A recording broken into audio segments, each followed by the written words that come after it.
From the How You're Gonna Act studios of Arizona, here's what really happened during the Mayweather versus Gotti brawl. UFC 289 recap afterwards. Let's get to it with the MMA-Holes.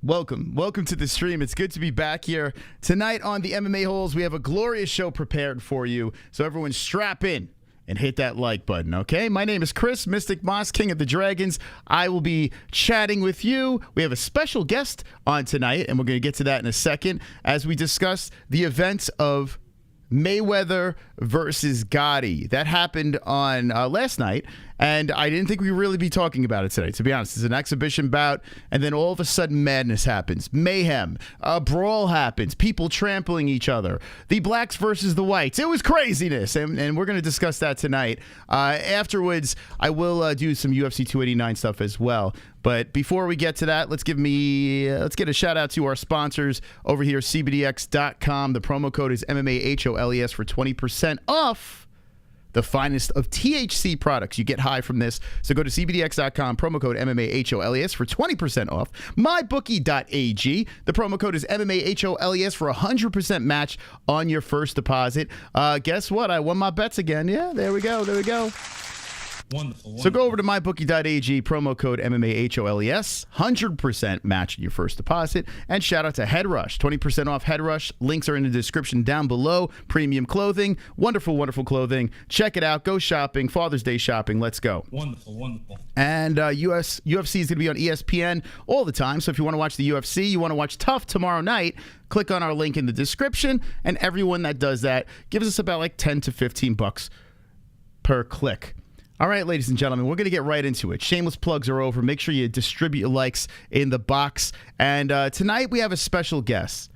Tonight on the show, we're going to be talking about the Mayweather and Gotti brawl and then some more. We're going to dissect this thing. We're going to talk about it and see what really happened last night. Was it a fix? Was it a phony event? There have been videos that have been releasing of people dissecting this. I have a clip of Angel Gotti,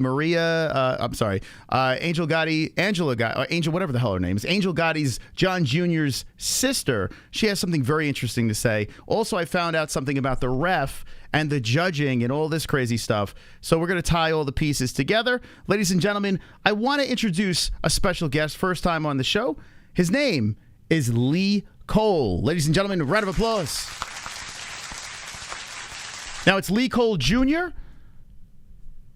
I'm Lee Cole III. The third. And I've been a fan of yours for about 3 years. Well, since you really started from the very bottom, I've always watched your show. Well, thank you. Well, I appreciate you stopping by. So we have an MMA hole here. This is great. Oh, yes. And quite a few friends of mine coming here, too. That is awesome. That's actually wonderful. Now, a lot of people in the chat probably like, who the fuck is that guy? Pump the brakes. Before you go crazy, okay? Lee Cole does his own podcast, and you could find it, Lee Cole the Third, right? Is that what we look for on YouTube? Lee Cole III podcast, and it's on YouTube. Okay. And in the chat, if our moderators can throw it in there, Lee Cole III, check it out over there. He does a podcast that dives into the world of the Mafia. What's the best way to describe this podcast? Well, we give the history of the Mafia. We talk about the guys that have flipped evidence. I've interviewed just about everybody there is to interview,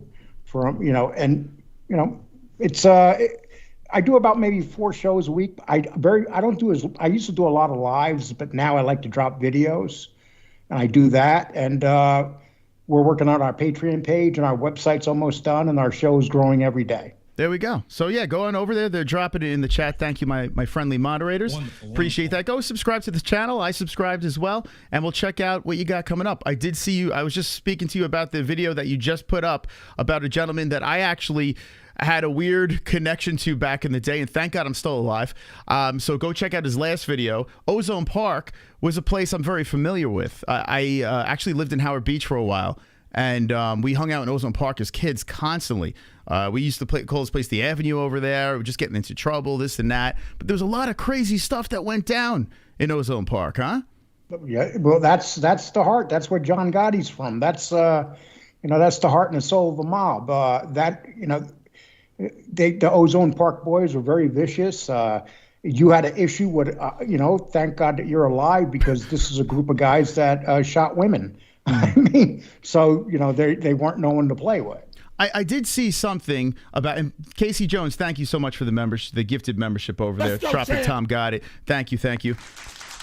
I did see I saw some of the clip where you were saying how they were shooting women in the face. They were unloading clips in someone's face. What was that about? What happened is the Ozone Park boys, they were also down in Florida, and there was a couple Italian guys down there that wanted to play Mafia with the real Mafia guys. That's a bad idea in the first place. Sure. And they started talking. They started bragging about how they were around these Mafia guys, the Ozone Park boys. So they thought that they were going to get ratted out. So they went and shot one guy in the face while he was sleeping. His girlfriend got up and yelled. They shot her in the face. They put a full clip in her face, put another clip in, and shot her again in the face. Jesus. And then there was a third guy that was, and these guys were big guys. They were bouncers for a club. And they went and killed him too, just because they thought that these guys were going to talk.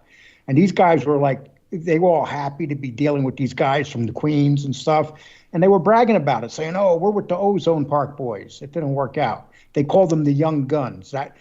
Down in Florida, they were known as the Young Guns, because that was Ronnie One Arm's crew.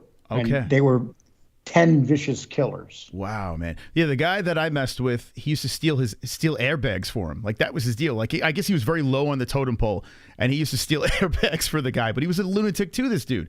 Crazy stuff. Big money in airbags. Yeah. So how did you get involved in this? Were you dabbling in the Mafia or something? How'd you pop into this? Well, maybe about 2 years ago. My brother killed himself about 2 years ago. It's in the media everywhere. His name was Tom Cole. And I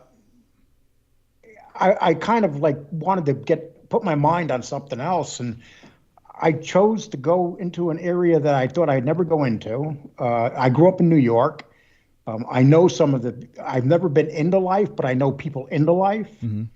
And I just found it quite interesting. And especially now, for the last 20 years, there's been so many rats coming, just taking out the mob, left and right. Very few guys will do the time anymore. 90% of them will just, start ratting things out. It seems like you have a very, I got to go through your channel, but it does seem like you have a very interesting group of guests on there that are deep into the stuff. Is the Mafia still a thing? It is a thing, but it's nothing like it used to be. I mean, now you got cameras on the street. If you can go into a neighborhood, you can go walk in the woods, and there could be a camera on a tree. I mean, it's not like it used to be where you can kill somebody in the middle of the street. Mm-hmm.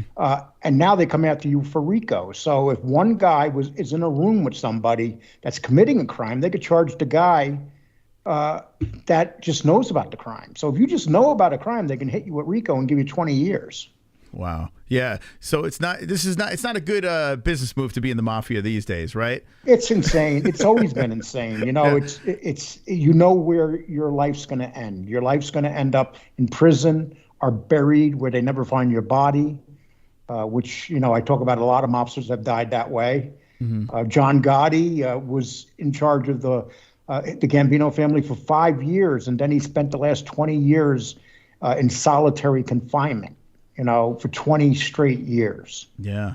Yeah, it's crazy. That guy had some life. And his son, we had the pleasure of meeting his son just through the third, John III, when he got into the MMA game. We were covering the regional scene. Great guy, John III. And he was a pretty big prospect back in the day, but now in hindsight, and I'm not trying to, we got a little hell for horsing around in our last stream about it, but listen, I mean, when it comes down to it, there's levels, right? And John is very good, but it seems like, I don't know if he's ever going to be UFC caliber. So I noticed he pivoted to boxing.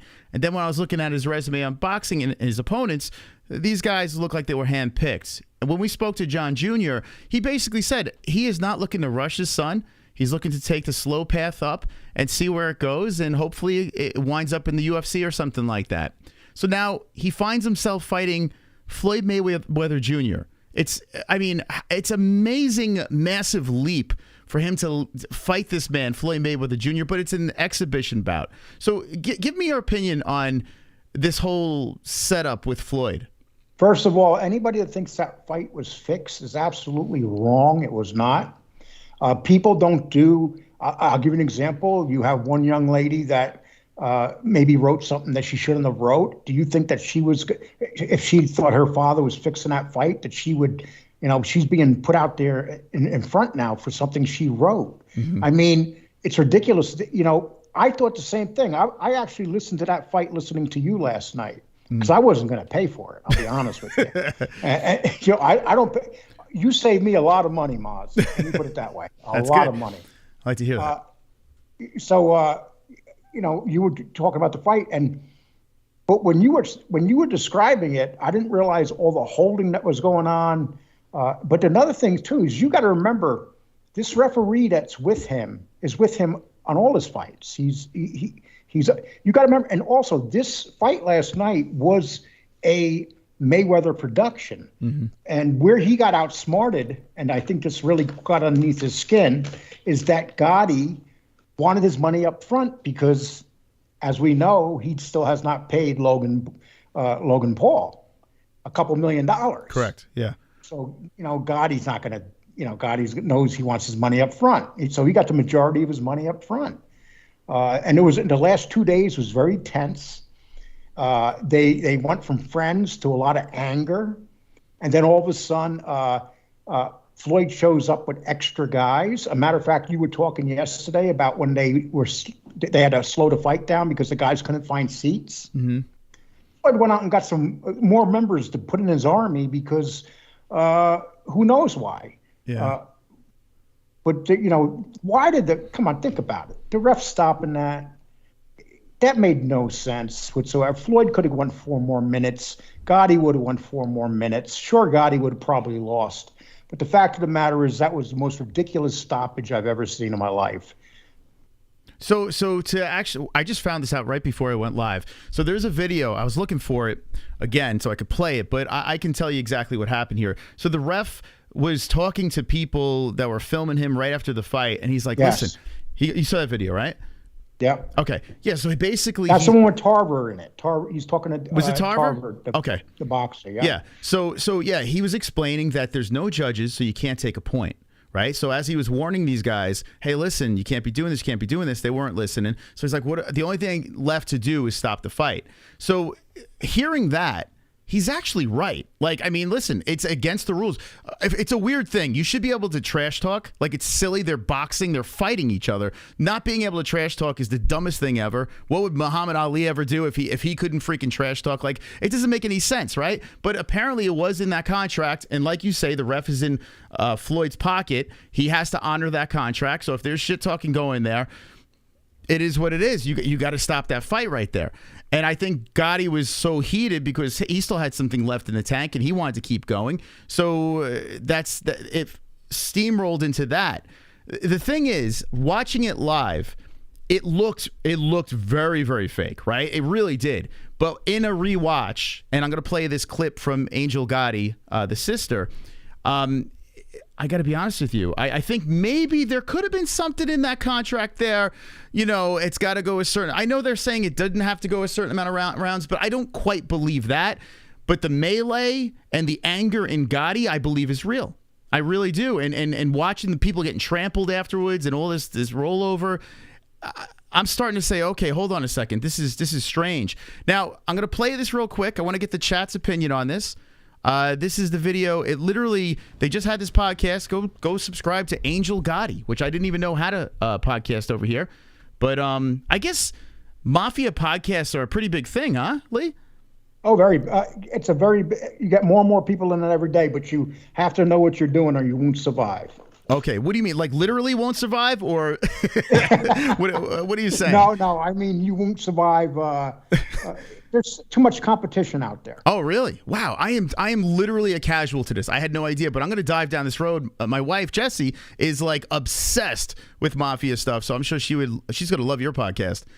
Here we go. Let's play this really quick. And chat, let me know if you've seen this yet. This literally, she just said this right before we went live. On Team Gotti side, because somebody could have been killed. People could have died. And I'll be honest. This was definitely not staged. By the way, Lee, do you know who John Minucci is? You have? I know he was at the event. He's a good Gotti. He's a friend of John Gotti Jr. He's a friend of the family. He was there at the fight. Okay, yeah. So yeah, he was there. I was just curious, like what his relationship was. But it's pretty interesting what he says here. Your nephew called him out in the press conference. If anybody was watching, or whoever has a brain could hear it. That there's not going to be any code words. We're going to war to kill or be killed. Yeah, and there was Mayweather no contract. had code words when he fought one of the Paul brothers. If you notice, Mayweather actually knocked him out, and he held him up because the more rounds you go in that fight, it was in the contract in that fight. Right. More rounds you go, the more money you made. So he held him up to put on the show. So that's pretty interesting, right? So with that, and I did hear rumblings of that, holding up, what's it called, Logan Paul. So he did hold him up in that fight. He hurt him and held him. Here's my problem with this, and I believe that tremendously. I think that's right. But in the fight yesterday, Floyd went balls to the wall and then backed off. I gotta be honest with you, Lee. I have a feeling there was a round thing with this one as well, and that's where I feel like.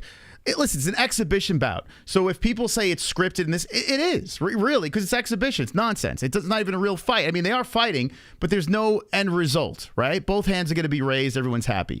Unless someone gets knocked out, I guess, right? But well, he came in there in the first round. He was looking to embarrass him and knock him out. It was obvious because Floyd never comes in. You said this in your fight yesterday, too. He never comes in throwing punches like that in the first round. That's something he's never done before. He usually he works his way into the fight. And it kind of surprised Gotti. Didn't expect to see that level of Floyd. It took him this is just my opinion, it took him by shock. He wasn't prepared for it. And if the fight went 2 more rounds, we know everybody's going to say who won. They know darn well that Floyd Mayweather was winning the fight easily. But let's face it, too. There was no marks on the face of Gotti at the end of that fight. Not one bruise. Mm-hmm. I mean, he was at 2 after parties. He had no bruises on his face. Yeah. Yeah, it felt like a sparring match, but it was dominated by Floyd, I felt. But yeah, yes. Gotti didn't seem like he was in danger. There was never a moment in that fight where it was just like, oh my, he's going to go down. Every time he was getting shot, it was like he was swatting a fly at some points. And yeah, and he had a full gas tank at the end. So yeah, it was goofy. It was silly, and the fact that no one paid for this shit. I mean, I could only imagine what their pay-per-view buys were for this thing. It wasn't high. Yeah. I'll give you an example. Can't hear you. Yeah, I'm not talking. Okay. You good? I'm sorry. You had Barstool. You had the owner there came on today and said he didn't even know there was a fight. Yeah, that's a big problem. But if Barstool doesn't know that they're fighting, that's not a good thing. That means that it was very poorly presented to the public. Yeah, if John got his money up front, which is a smart move because Floyd doesn't pay, I'm assuming Floyd got paid already too. I looked at his social media. There wasn't nothing. Like there was one poster maybe a couple of days ago about it, and that was it. Like he didn't hype this up or anything. It was like a complete joke. But, you know, the event happens. It's a circus. The Gotti crew is rolling deep. Anytime I've been to an event, they just pack the building. So that was interesting. And then Floyd bringing that extra security, I guess he understood that they were rolling deep over there, so he had to make sure he beefed up. He understood they weren't playing around with a bunch of little boys that hang around the Paul brothers. Mm-hmm. Let's put it that way. These were men. And you got to remember, these guys on Floyd's team, and you don't see this, they were punching out women. They were knocking out women in the audience. There were no Gotti people getting up, knocking women out.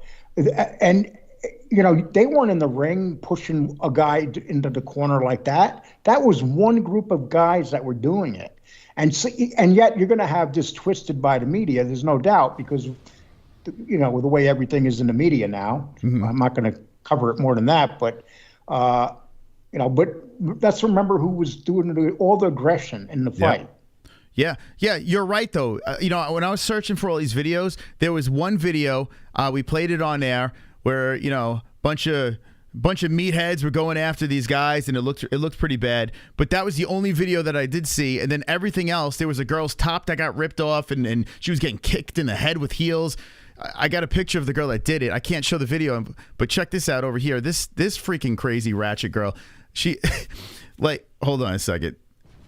I gotta make sure I don't show the fucking tits coming out. If you want to see, I've seen that. Yeah, I was like, what is going on? But this fucking crazy bitch, yo, she went on a rampage. Apparently, she's some sort of reality star or something. I don't know who the hell she is. Yeah, she is. Yeah. Okay, so yeah, she went nuts. I don't know why she's going crazy. You just got all this nonsense going on here, man. Like, just crazy. She's kicking this girl in the head. She's freaking kicking this freaking girl in the head. And you see that guy that she pushed? Yeah. Oh yeah, she was slapped. That's her bodyguard. No way. It's her bodyguard. She pushed her own bodyguard. Oh my God. Yo, it's nuts, man. This girl went off. She definitely was. She was kicking her in the head. This girl over here, her top is completely off, and she's just putting her stiletto in the side of her head. That was the most exciting part of the fight. Yeah. yeah, I know, right?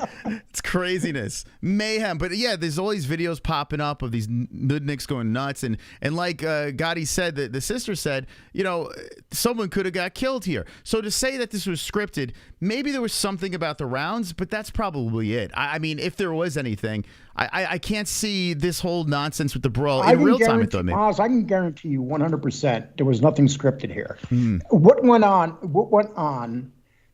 You don't script things like this. I mean, this was dangerous. This was big men. I'm surprised one of them didn't pull something out. I guess that they must have checked them for weapons going in, because that could have very easily, that could have turned into a shootout. Yeah. That's. I mean, like when I've gone to CES and the Gotti crew were in the building, I was nervous. I'm not gonna lie. Like, I heard the Gotti chant, and we were rooting for Gotti and everything like that. But I don't know who the hell's out there. I don't know who's got what. I'm not gonna mess with any of these dudes. Now we got to brawl with these crazy guys. Like, I don't know what's going on here. But I mean, it's just nuts. And then you got Floyd jumping on the ropes, like laughing and celebrating this thing. Yeah, because he set that whole thing up. He loves it. Are you kidding? You know, he's a mental midget. He loves it.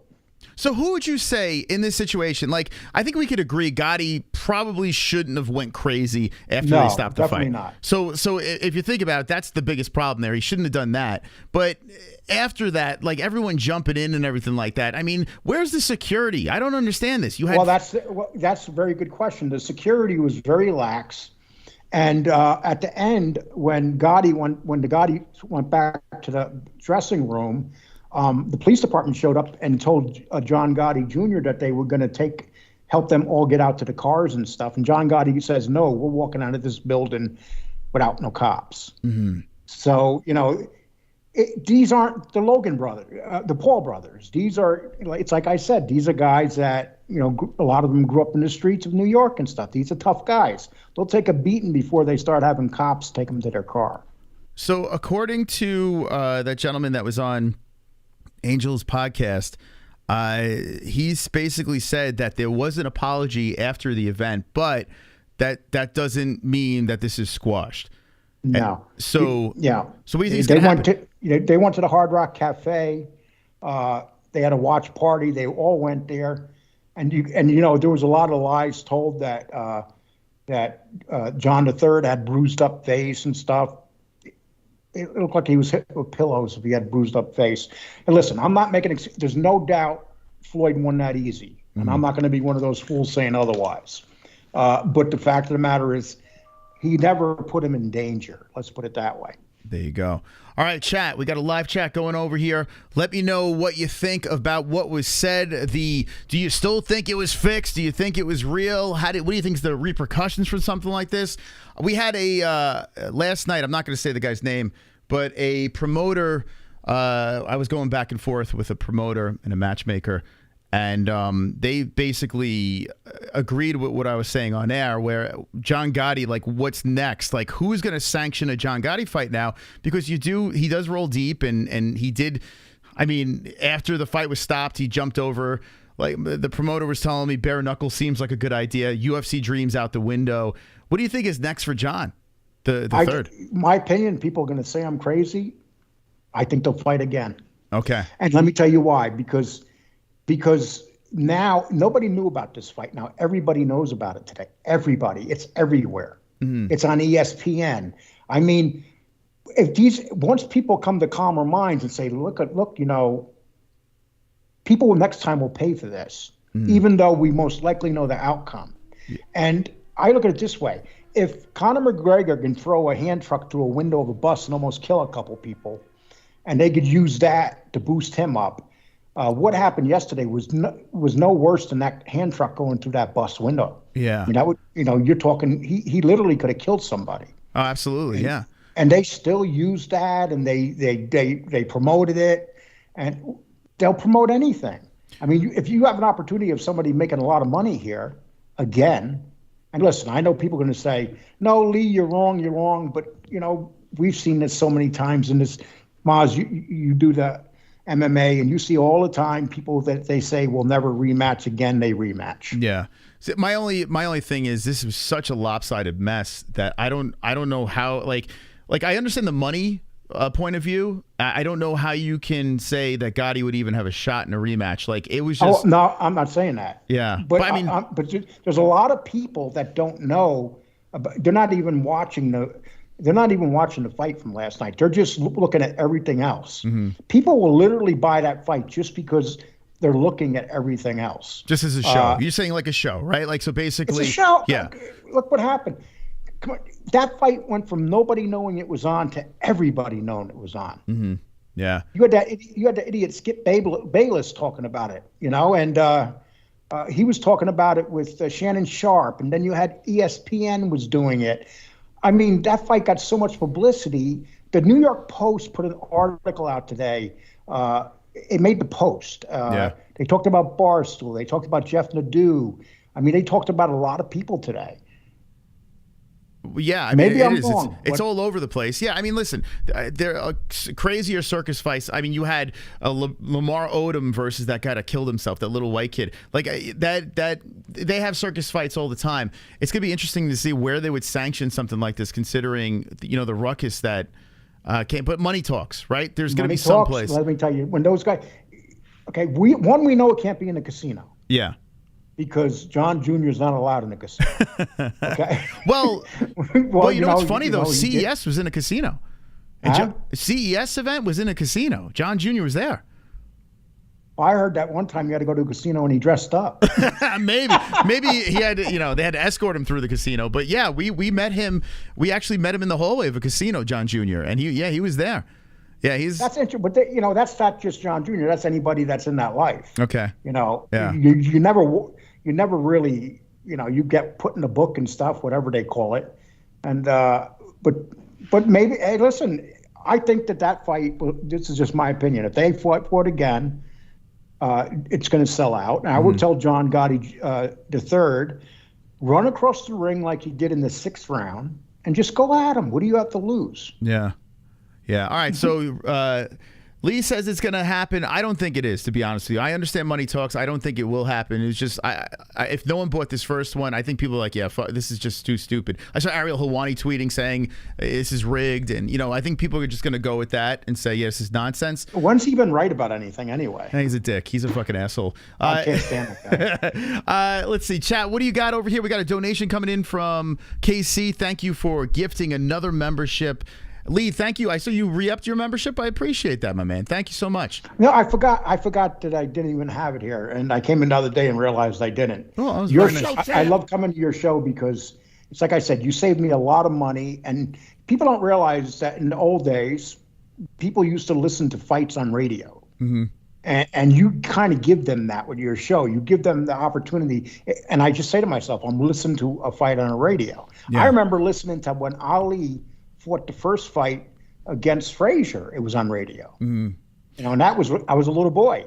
Oh, wow.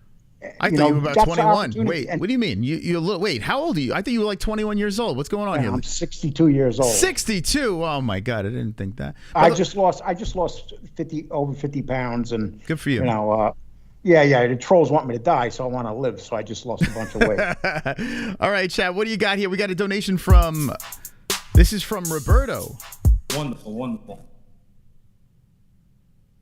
Guy that manages the ghetto performers. Was present this guy the most racial person in YouTube. He wants race wars. He thinks if Bloods and Crips unites, they burn a city down. Oof. What a clown. What do you think about that?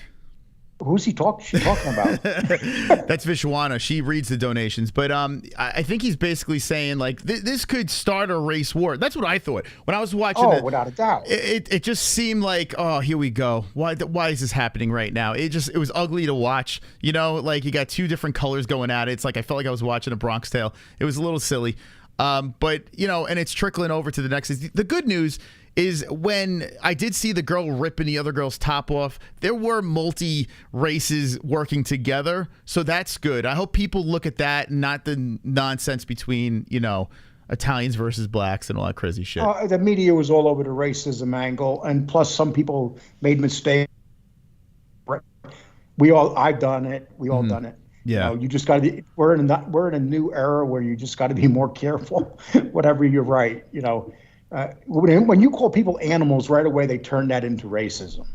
So people shouldn't use the word animal because you know what they're going to think. And if people are attacking you and kicking you in the head, they are kind of an animal. It doesn't matter what color they are. Well, it's funny. It's hilarious that you say that, because when I was listening to Angel's stream right before we went live, I had Jesse with me, and she was calling him a bunch of animals, and her co-host was calling him a bunch of animals, and I'm like, oh my God, like. As a kid, when that happened, that was racist, right? Like, it's like, oh, look at these fucking animals over here. Like, that's a racist. Italians do that, right? But it's like, it's 2023. We probably should, especially after something like this happened, even though if you don't mean any racism behind it, you probably should pump the brakes, because calling them a bunch of animals. I mean, well, you want to hear something funny? Angel Gotti's partner, Marla, the woman that was talking, is a black woman. Yeah. And you don't realize that sometimes. And so Angel has to tell her, whoa, don't say it, Yeah, they were both fired up. So did you listen to that stream before? I've been on Angel Gotti's show many times. Oh, okay. We like maybe probably 100 times. Really? Oh, we got to get her on, man. She's hilarious. Yeah, well, she's not. Me and her ain't getting along too good right now, but she's not someone that you want. She has her father's killer in her. Let's put it that way. Really? She's just like, she don't take no crap. Okay, so why are you guys not talking? That's this is the mob thing. Hey, people make mistakes. I decided that I'm gonna interview informants. Angel and her people don't like informants, so that kind of and we were very close, but it's a decision that I made for my show with my partner, and ever since we made that decision, we just had our best month ever. Oh, okay. And we're trying to treat our show like a business, because it's starting. You know what I mean? This is your business. This is your life, and it pays the bills. And that's what my show is starting to do. It's starting to be able to make me money and pay the bills.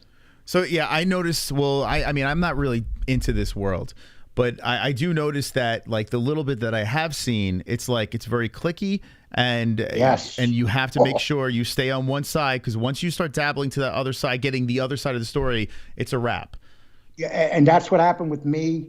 My biggest mistake is I should have came in here, had no side, and just interviewed who I wanted. And I made the accidents of making commitments that I couldn't keep because I took on a partner. My partner wants to interview anybody. Okay. And there's still a couple people I won't interview Sammy Gravano, let's say. You wouldn't, if he came your way, you wouldn't take that. Why not? Oh, is it just too much baggage? No, because there's he murdered the 16-year-old boy, and he lied about it, and He's just not a very nice man. He's just a kind of an evil man, and he hasn't changed. He was a serial killer when he was 20, and he's 80 years old now, and he still wants to kill people. That's probably the main reason that I wouldn't. Yeah.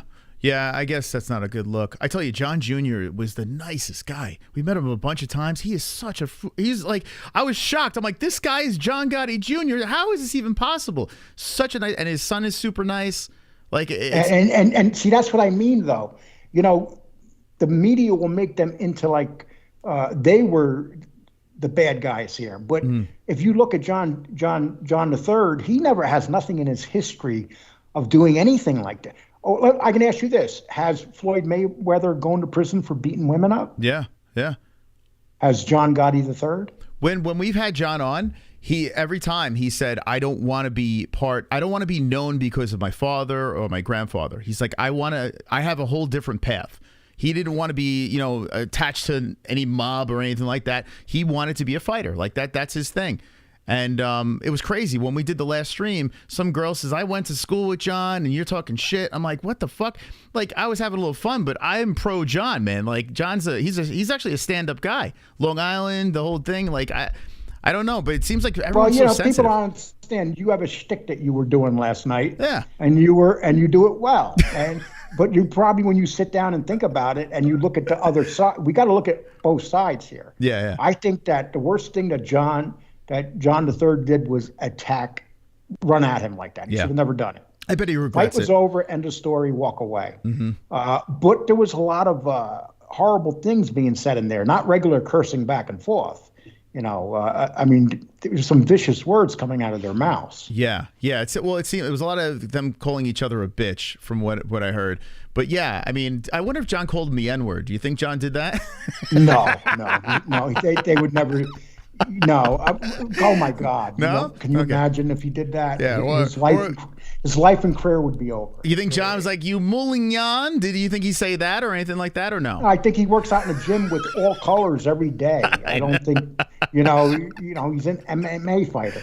Yeah. I personally think that he was a much more exciting MMA fighter. I like to see him. I prefer to see, and I had this debate with Angel.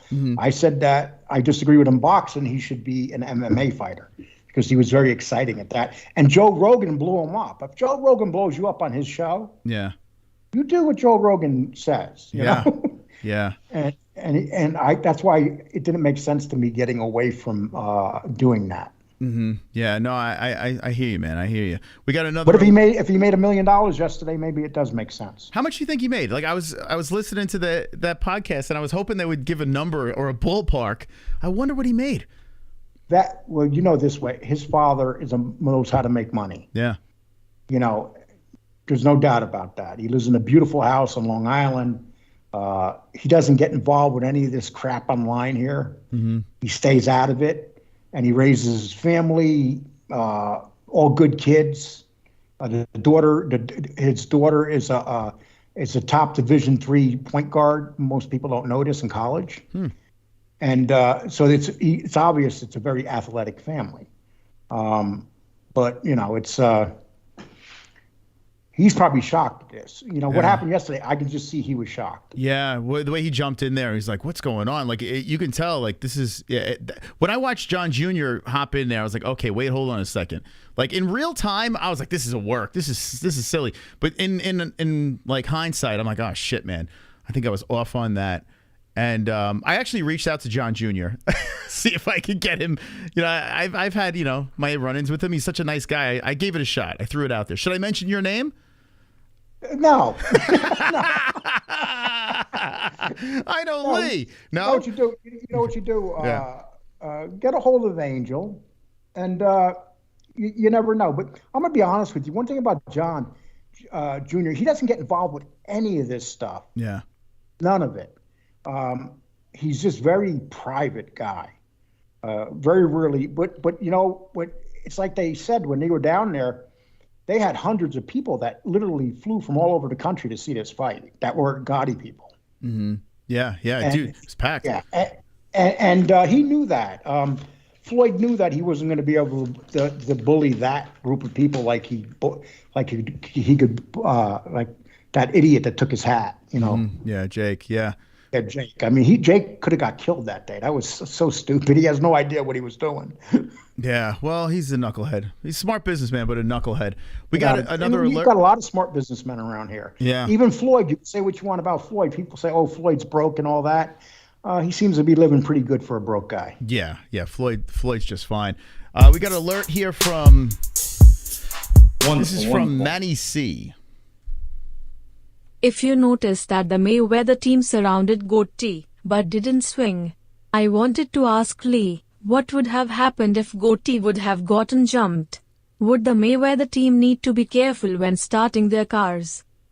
Okay, so he's saying Gotti, but she's saying Gotti. She's calling Yeah, no, actually, that's a good question. Listen, the Gottis don't have the power they used to have. But if people don't think they actually still know people, I mean, you're kidding yourself. I wouldn't do it. You know, even though they're out of the life, you know, you'll have people say stupid things like, oh, they're out of the life. They're not totally out of the life. I mean, you still got friends. They still got friends. They got a lot of people that worship their father that are still alive. I mean, John Gotti Sr., you know, whether you like him or hate him, he did the last 20 years in solitary confinement. So he has a lot of respect from a lot of people on the street. That's what I did notice when we did cover those events, and I looked around that crowd. I saw some people there. I'm like, I would never mess with that human being. Like, you can tell there are certain people that are so loyal to that family, they would literally give their life for that family. So, well, there was one guy. There was one of them outside the ring that was knocking guys out left and right. Yeah, guy with long hair out there. I don't even know who he was, but I think he knocked out like 6 guys. I mean, 6 big guys. He was just knocking them out. These guys are lunatics. Like, that wouldn't happen in 1985 because Floyd wouldn't be able to go home ever. Do you ever think to yourself, I might have picked the wrong path in a podcast? I mean, you're treading dangerous water. I've been threatened. I've had people angry at me. But the worst are these little weasel trolls. You know what I'm talking about. The guys that sit home in mommy's basement. Yeah. And they get all big and tough and they start saying things to you and stuff. You know, like I had actually an MMA fighter send me a picture of my house and tell me that he's going to come kick my ass.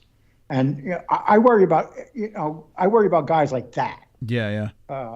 Because he was kind of guy that would come to my house and kick my ass. And Which he was fighter? a pretty good fighter. Wait, is he like a pro fighter or is it like a regional? He was a pro fighter, yeah. Really? He never made it to the UFC, but he fought had a couple of really good fights against good fighters.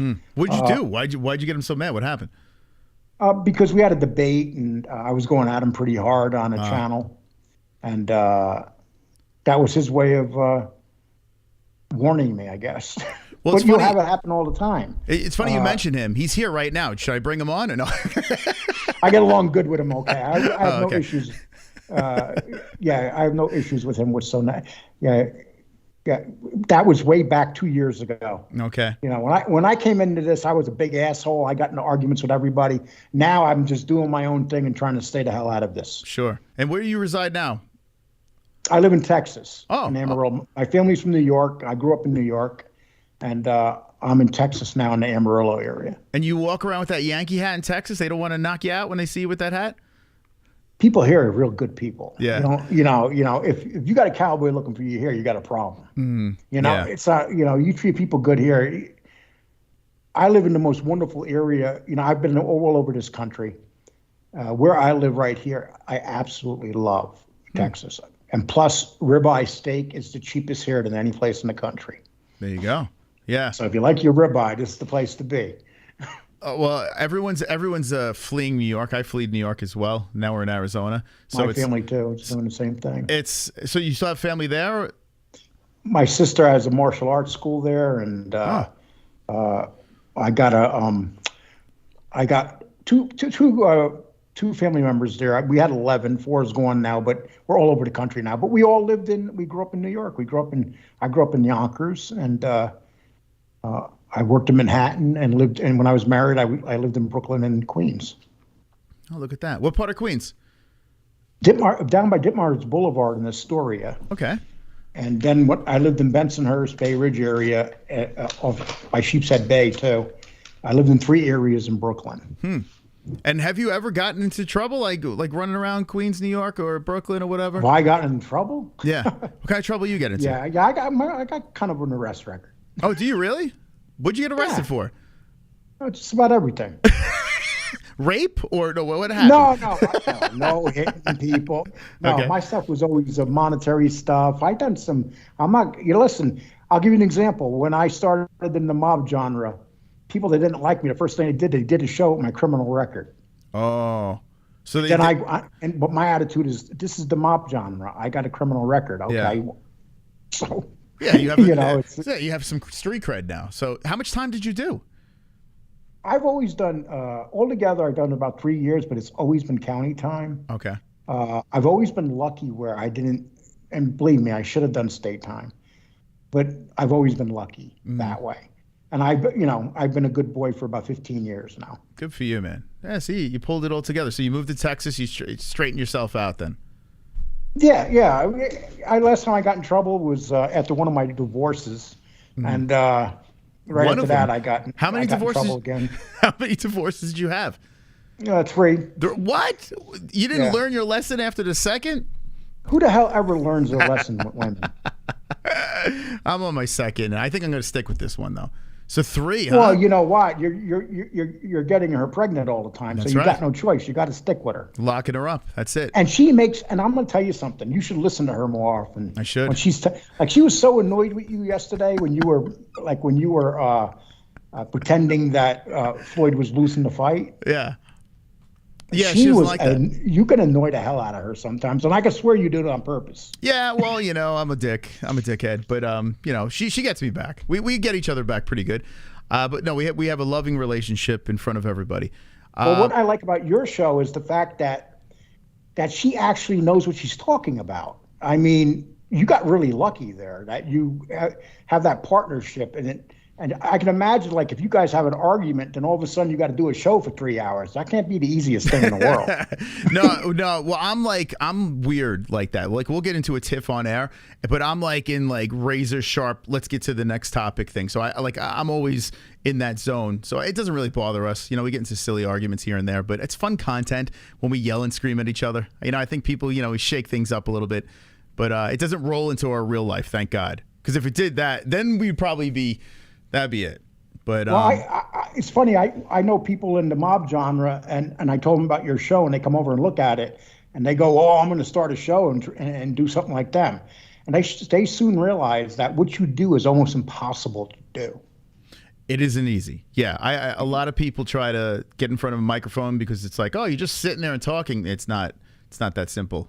It's a little more complicated. The way your setup is there, like right now, it's obvious that you got someone that's does great graphics, and then you're working. So you got people behind you, it seems, that know what they're doing. Yeah, it's me. Oh, well, that means a lot. No, but I do. My old ass didn't know any of this stuff. I taught my stuff as, everything's. I'm self-taught, and I got a great partner who's kind of a nerd, and he's a good researcher. Yeah, no, we have business partners, but when it comes to the creative stuff, it's all out of my big stupid face, and it's taxing. Like after a while, you just like you're stressed out trying to do the next thing and everything like that. But it's fun. Who can complain about doing this shit, right? I got some people coming in that I know here that I recognize from my side. Who we got? I'll mention that I was on this show. The reason I don't mention ahead of time because I didn't want the trolls to follow me. Okay. I didn't want my 1,000 trolls to follow me in here. I'll take them. So who's from the chat that you recognize? There was a guy named Gambino here. Just Smiles here. Oh, okay. Gambino. Welcome, guys. He came in before. And sometimes these guys have more than one name. Yeah, that's a common move. I guarantee you there's a couple people here that don't like me right now with separate names. Really?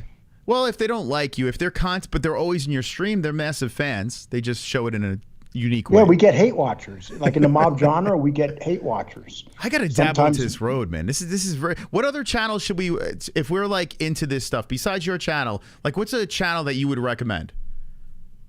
That I would recommend? Yeah, or they all suck but yours. What are you saying? They all suck, but no. They got. It depends what kind of. There's some attack channels over there that are entertaining. You got Angel Gotti, which you went on her show. Yeah. You have now everybody's going to say I'm kissing Angel Gotti's ass again, so I got to say somebody else. Well, yeah, I just subscribed to her today. I'm like, I got to watch more. Yeah, I got to watch more of this. This is interesting to me. You see that, Angel Gotti? You're pissed at me that I'm on this show. He subscribed to you. He even used some of your work. Yeah, that's it. And she's gonna have a flood of subscribers now. There's a show called Gunsmoke. He's a very his show's building. He's very intelligent when it comes to artwork and stuff and making videos. Okay. You know, I use my phone when I make shorts. Yeah, you can do everything on your phone now. Super simple. Yeah, and I put them up, and sometimes they'll get 20, 30,000. I'm like, what the hell? Why are people watching that one? Yeah, who knows, right? It's just it's rolling the dice. You never know what's gonna hit. Well, listen, Lee. Yeah, go ahead. You must love when you get these big fights coming up. You know, because that last card was horrible. Yeah, it was terrible. The views were terrible. Everything was terrible. Going to happen in that fight. Yeah, it was a bummer. Some of these pay-per-views stink, but our show is geared towards just keeping everyone satisfied until we get to the fights. People are here for the reactions, really. They like the interviews too, but I think the reactions are how we really grow our community. So that's what it's all about. But it's kind of funny, you know. People know that Angel and I are kind of not talking anymore, and right now. You're asking me about her channel. People are putting her channel in here. So the thing is going to be I'm talking to Angel again. I'm over here. I'm pumping her up, and all I'm trying to do is talk because I heard such a one-side story today about what happened last night. Yeah, and it's not one-sided. Both sides are guilty. Yeah, you know, and the media. You know, the media is going to go against the Gottis. You know that. Yeah, I mean. Well, I mean, I got to be honest with you. I feel it's going more against Floyd. I don't know. Maybe I'm biased, but I don't know. Chad, what do you think? Actually, I'll put a poll in. Like, what are we, Team Gotti or Team? I think they're Team Gotti. I would imagine. I was timing people out for not being Team Gotti, so maybe I'm biased about that. But I don't know. So you think it's more against Gotti? Well, it's like the media. Whatever way the media decides to take something, and they've taken this in the direction of. That John III attacked shouldn't have done that. So basically, you know, like that idiot Irene, whatever the hell his name is, you know, they go in one direction, and that's what they. You know, look, you got Skip Bayless going against them today. You had Shannon Sharp going against them. What did Skip say? I didn't get to hear his thing. In between showing his sneakers. He basically was saying that Gotti should have never done that. Oh, okay. Well, listen, I mean, I think we all agree that Gotti, he started it, right? I mean, I understand Floyd was probably being a prick throughout the fight, but they're fighting, and Gotti shouldn't have ran around the ref. I would imagine John would agree with that too. I can't see how he wouldn't agree with that. But everything that happened afterwards, you know, they were both equally guilty for sure. Yeah, but when it comes to the brutality and what happened in the ring and the violence, yeah, you're right. That's the violence is on Floyd, and not only that, Floyd could have been a man and walked over and told those guys to back up off of when they were pushing Gotti into the corner. How come Floyd couldn't come over and say that? That's what a decent guy would have done. Yeah. Well, yeah. After they kind of cleared it up in the ring, they should have got on the mic or something. Says, "Hey guys, you got to get out of here safely. It's over. You know, the event's over." Blah blah blah. Yeah, there could have been something that was said. Instead, they just kind of started shoveling people out of the building, and then it just was riot after riot. It was nuts, man. But we got to see titties, so that was cool. And that's exactly what they did. I mean, well, he could have controlled that whole thing. Most of those guys are in there working for him. I don't know where the hell he gets all the money to pay these guys. But I mean, and I'm sure some of those guys would just be there just because they want to be around him. Mm-hmm.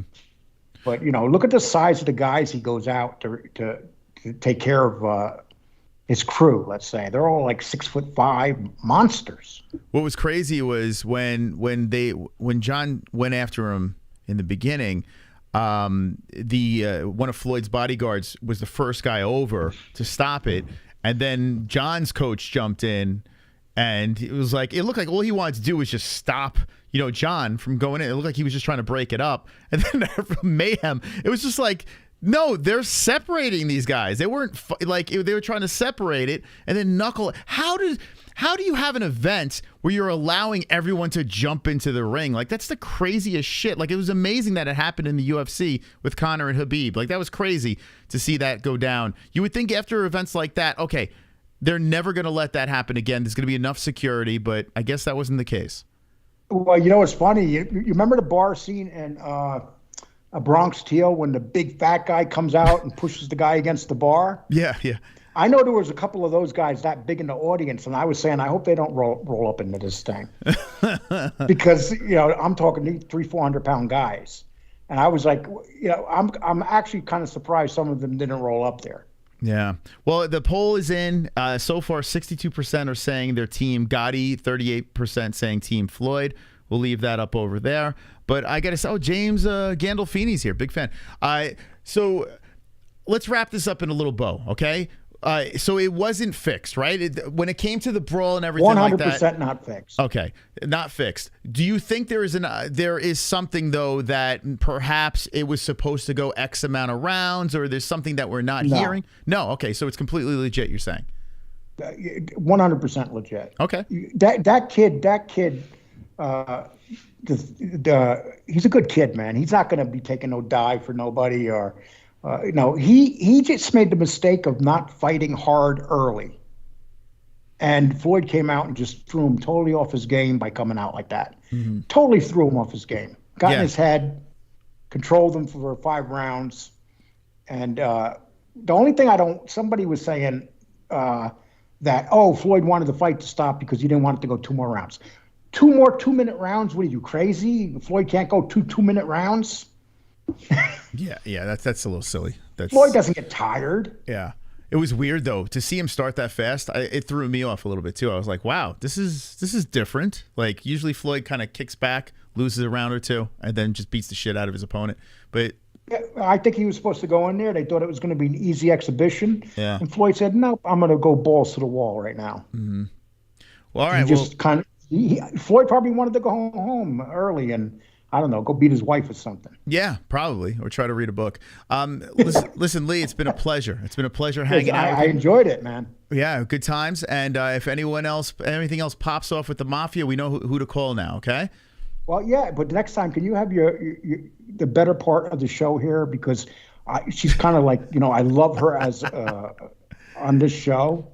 And I came here because I want to meet her, not you. Oh, okay. Well, I don't blame you, but I don't know where the hell she is right now. She's hiding. Well, she's ready to have another baby. She's under one of these TVs over here. I don't know. She's behind. I don't know what the hell's going on. Next time, I'll make sure to have her on. You know, every guest, Sam Alvey said the same thing. Bruce Buffer as well. They're like, "Where's your co-host?" I'm like, "I understand. I'm ugly. I get it. Just answer the questions and just shut up."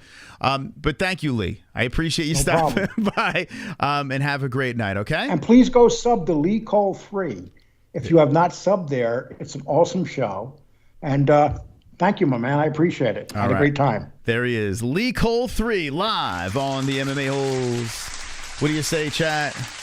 What do you say? Okay, we solved it, baby. We solved the mystery of what went down. I know people are still going to say fixed. I agree with the fact that it's not. I'm going to play this one more time for you guys.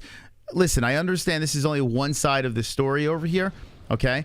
There are 2 sides to every story. I would like to hear more from Floyd's camp, but this is interesting. If you haven't seen this, and this is Angel Gotti. This is John Gotti Jr.'s sister's podcast I just found today. And right before we went live, this dropped. Well, it wasn't staged on Team Gotti's side. By the way, like, the New York woman accent is hilarious. I'm getting like flashbacks of this is all females in New York. Well, it wasn't staged on Team Gotti's side because somebody could have been killed. People could have died. And I'll be honest. This was definitely not staged. Your nephew called him out in the press conference. If anybody was watching, or whoever has a brain could hear it. that there's not going to be any code words. We're going to war to kill or be killed. So the gentleman on the bottom, oh, Lee Cole wanted to meet you, Jess. You didn't want to stop in? Oh, she's not prepared. So the gentleman on the bottom is like, I guess, a friend of the family. He was at the event in the mix with all this stuff over here. The lady on the top left is John Gotti Jr.'s sister, John III's aunt. Okay. Now, listen, I understand people could be like, oh, you know, are they going to tell her if it's fixed, this and that? Guys, seriously, it's a different scenario. In the real time, when I watched it, I said fixed. I was running around saying this shit was fixed. This is silly. This is scripted. But in all this evidence, in hindsight, running it back and checking out all these videos and the craziness and girls' tops are getting ripped off. Check out our Twitter. Titties all over the place. People getting kicked in the head with stilettos. Mutants fucking beating each other up in the hallways. It was nuts. It was pandemonium, man. It was craziness over here. But here's the rest of what they said. And I do want to get your opinions in the chat. Yeah, and there was Mayweather no contract. had no words when he fought one of the Paul brothers. If you notice, Mayweather actually knocked him out and he held him up. Because so it's kind of crazy. Code words during the Logan Paul fight. I kind of believe that. I do believe that. You go X amount of rounds, you get paid X amount of dollars. These are exhibition fights. It's silly. The more rounds you go in that fight, it was in the contract in that fight. Right. The more rounds you go, the more money you made. So he held them up to put on the show. And you could hear them saying, yo, champ, take it easy. Take it easy. You hit me too hard. That was all fixed. That's in contracts. There was nothing in the contract. Well, it wasn't staged. There's nothing in the contract, he's saying, with the John Gotti fight. Okay? That's what he was saying over here. Let me know in the chat what you guys think. We got Jesse in the mix in the background over here. Jess, how you doing? Wonderful, wonderful, Moss. How Nice. are you doing? Wonderful. We had the Lee Cole III on, and he was... Yeah, I listened. Yeah? I did listen to the interview. Yeah. What'd you think about what Lee had to say? Yeah, I don't know. I mean, I think like it being a day after, I think there's like a little more perspective on the situation. You know, it's easy to like change your mind after you've seen and heard everything there is to see and hear from when it was actually happening. So I'm kind of like on the side of maybe it wasn't scripted and people are, you know, it really did get out of hand. And, you know, I mean, you could see from all the backstage stuff, it's pretty, Yeah. You can't stage that stuff. You know? Yeah, it's pretty wild, man. An exhibition fight getting this hostile is bizarre. Like, it doesn't make any sense. Like, why would an exhibition fight get this hostile? Now, here's the key fact of the story. The ref, first of all, this is Floyd's ref, right? I saw it in the chat, too. It's Floyd's ref. This guy in there is there to protect Floyd. There are no judges because it's an exhibition fight. And it didn't even jump into my mind to think about that. So if there are no judges and if there are fouls going on in the fight and they keep happening and the ref is warning the fighters, he's going to stop the fight. He's going to say, all right, no more, because we can't take a point away. There's no judges. It's an exhibition bout. If there are fouls that are happening, you can't do it. You know what the fouls are? Trash talk. It's the most bizarre thing in the world, but apparently, allegedly, it's in the contract. You cannot talk trash in there. In this fight that happened on Sunday night, you're not supposed to be calling each other a bitch. It's just not. It's not part of the rules. Well, I think that makes sense in my opinion, because the trash talk is for the build up to the fight, the lead up. It's not for when you're inside the ring. You're just supposed to fight. I disagree. Like, You know? I mean, honestly, you're in a fight, so you should be able to see. Here's the thing: the reason why they say that is so you don't say the N-word, so you don't say horrible things about each other. yeah. That's why they say it. So they keep it general. Yeah, it's to save the show. Yeah, because they can't say, you could trash talk, but don't say the N-word. Like, you can't do Yeah, that, right? yeah. So what they do is they say, okay, listen, no trash talk. That's why they do it. So to the people that don't understand why they makes don't allow sense. trash talk, it's because they don't want them to hit way below the belt, right? So there was trash talk going on. They were calling each other a bitch, and the ref was warning them. And then he's like, all right, enough's enough. And John's like, I'm not done. The only thing that I still can't wrap my head around is when Floyd was pouring it on in the beginning and then held up, and it was in the fifth round. Well, he knew he was winning. He didn't really have much to lose. No, but what I'm saying is, according to this guy over here, was saying John Minucci, according like with the Logan Paul fight, if it goes past a certain amount of rounds, they get paid more. Okay. I think Floyd could have finished John. I do too. Yeah, I think he But could have finished him early, and he didn't money. finish him early Money Mayweather. because I think that they would have made more money if the rounds progressed. I Yeah. do, and I think in John's head, John was like, "Hey, I still got." John looked fresh in the sixth round, so I think John was like, "No, I'm ready. I want to keep fighting," you know. So he was all fired up. Floyd was kind of backing off a little bit, you know, wasn't pouring it on as much. So that's the only thing. Maybe I'm wrong, maybe I'm off, but I do feel longer the fight goes, the more money they make, yada, yada, yada. But let me know in the chat what you guys think. The real jury.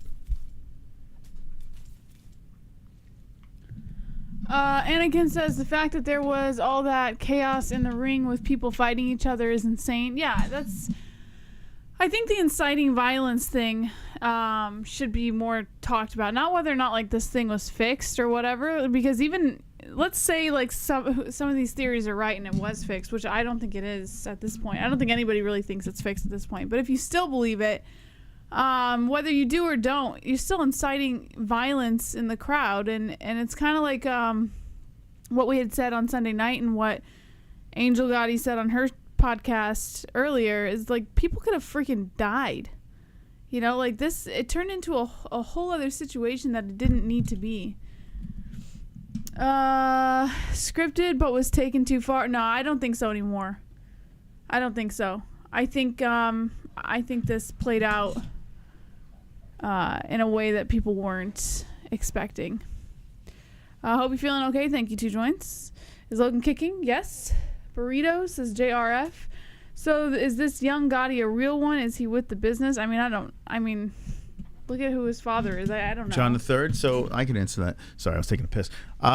So John III wants no part of this. He's not a mafia guy. He's not. John Jr.'s not in the game anymore, right? This is so they say. Yeah. Well, I mean, there's still connections. There's still connections. What are they going to do? Like, yes, we're still. No, like, but I'm saying, like, John is not. Things aren't going down like they were going down. And like Lee said, because you have all these cameras and cell phones, you can't just be whacking people in the street and doing that shit, right? There are probably shady shit going on, but, you know, not like the old days. Whereas John III, we've spoken to him a bunch of times. He's a nice guy, like super nice guy. And he made it very clear he does not want to be connected. He's proud of his name, but he doesn't want to be connected to the mafia thing. He's a fighter. Like, he truly loves the sport. And John Jr. is a massive boxing fan. Like, if you look at the history of John Jr., like, he loved boxing way back when. So seeing his son compete and fight against Floyd Mayweather was probably a dream come true, but very smart move getting paid up front. Super smart move. Oh, is that what he did? Yeah, Logan did not get paid up front, and Logan's still bitching about his money, whereas John III got paid before the fight. I think that's a New York thing. I think like the whole getting paid up front. You savvy motherfuckers. Yeah, and making sure you got your money first. I'm not going to let that animal not pay me. What do you think of them calling him an animal? What do you think? Is that racist? Who called who an animal? No, like Angel Gotti is doing her podcast, and she's like, they're a bunch of animals and this and that. Listen, I mean, it is animal activity that's going on. Listen, I'm not surprised that that word's being tossed around. Especially in a situation like this. What do you expect? Oh, I should have asked Lee. I don't know if Lee's in the chat still, but John Travolta Gotti movie, that was horrible. That was so bad. That was like, I was wanting that movie to be good in the worst way, and that was horrific. That was so bad. Let's go, champ. Uncle Mike H, been a member for a little bit. 37 months, says I'm a lesbian. The mob is the best. Savage, wonderful, wonderful. Wonderful, wonderful. Thank you so much, my man. Who else we got over here? We got a bunch of members. We got B-Man, member for 21 months. Says wonderful, wonderful. Brown Belt Gang, congrats. Make that patty. Let's go. We got the Hearns coming in. The Hearns was right. Wonderful, wonderful. Kudos to the Hearns. He was right. Mystic, the people behind this event was the same people behind the Los Angeles rap show where grimy dudes had weapons and killed Draco on stage. Really? I'll bet Gotti people got searched going in. You know what? I tell you what. So let's give credit to Hearns. Last night when we were doing the stream, Roberto called it. He said this shit's real. He called it. He said this is a problem and with the donations coming in. So shout out to Roberto, the Hearns. He was right, man.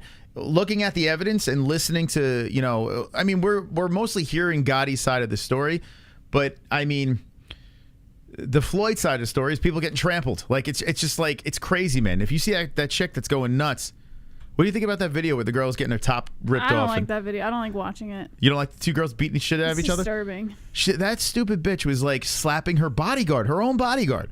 This crazy nut job over here. I don't know what's her name. Oh, Jocelyn Hernandez. Dude, this girl, she's got crazy girl all over her face, man. Look, she slaps her own bodyguard. Look at this shit. She comes in, like this guy is her bodyguard. Like, what the fuck is wrong with you? Look at this. Dude, Yeah, what is wrong with her bipolar bitch? Yeah, there has to be mental illness going on there. Dude, that's craziness. Get this girl you out don't of here. just irrationally act that way. This is where you get the fucking mace and you spray her eyeballs out of her head, Jess. Right? You spray her eyeballs out of the head, you throw her over the shoulder, and you fucking launch her out of the venue. Like, how? Like, what's going on here? But here's the thing. Everyone's got cell phones out, right? Back in the day, you could just fucking knock her out, Jess. Right? The good old days. Oh, my gosh. The good old days, you could just knock her out and just fucking say, get out of here, you crazy bitch. But yeah, a lot of that stuff. There are people brawling in the hallways, like tumbling all over each other. By the way, I apologize to Clarissa Shields. I called her a ratchet hoe. She's not. My bad, Clarissa. I was in the moment. But you're filming, like, what are you doing, man? What the hell? Like, what are you doing? You would have been doing the same thing. What the hell? No, I would not be doing that. Yes, you I would be recording it, but not go, where the hell? I would jump in there and save everybody, Jess. That's what I'd be doing. No, I'd be recording it for sure. There's no doubt about it. Anyway, all right. I'm kind of done talking about this, though. I don't think, is there really anything else? No, I mean, there's only so much you can talk about the same event, same situation over and over again, you know? Yeah, I think we've covered it. So, like, listen, guys, it was legit. It happened. The shit happened. It went down. We'll see what happens here. I don't think, like, so Lee thinks that they're going to run this fight back. What do you think? If they do, I mean... What the hell? I don't know how they're gonna pull that off. I don't even know. Like, would they even sanction another fight after this whole fiasco? No. Like I said, I spoke to someone, and they're like, I don't know. Yeah, I can't imagine the commission would even allow it after everything that happened. Raid Mike Davis. What's Mike Davis doing? What is he? Is he live? Mike Davis had the exact same shoulder surgery I had. I had 3 different freaking procedures: 2 on one shoulder, 2 on this shoulder, and 1 on this shoulder. And the one I had on this shoulder, Mike Davis had the exact same procedure. I thought that was pretty cool. I was like, oh, me and Mike Davis have a bond. And he says it was like the worst surgery he's ever had, which I didn't think it was that bad. It sucks. Don't get me wrong. It sucks. What's Mike doing? All right, we got to talk about UFC 289 too. We'll chat about that and then wrap this puppy up. I thank everyone for stopping by tonight. Won't happen in the U.S., but it will happen. Yeah, they got to do it in Saudi Arabia. Yeah, they got to do it in some weird-ass place. I got to be honest with you, though. Would anyone in this chat buy the rematch? I promise you I will not buy it. I won't. Like, and I support John, man. I want John to do well. Like, not so much Floyd. Like, I could give 2 shits about Floyd. But I respect what Floyd has done, before the whole exhibition nonsense. But who the hell is it? There's no possible way one person in this chat would buy that. There's no, I mean, maybe Hearns. Hearns is a G, man. Hearns supports the cause. Like, no matter what, Hearns is there. But maybe, he's an exception to the rule. But everyone else, I'm pretty sure everyone would be like, nah, I'm not going to rematch. No, thank you. Got to happen in Italy. Yeah.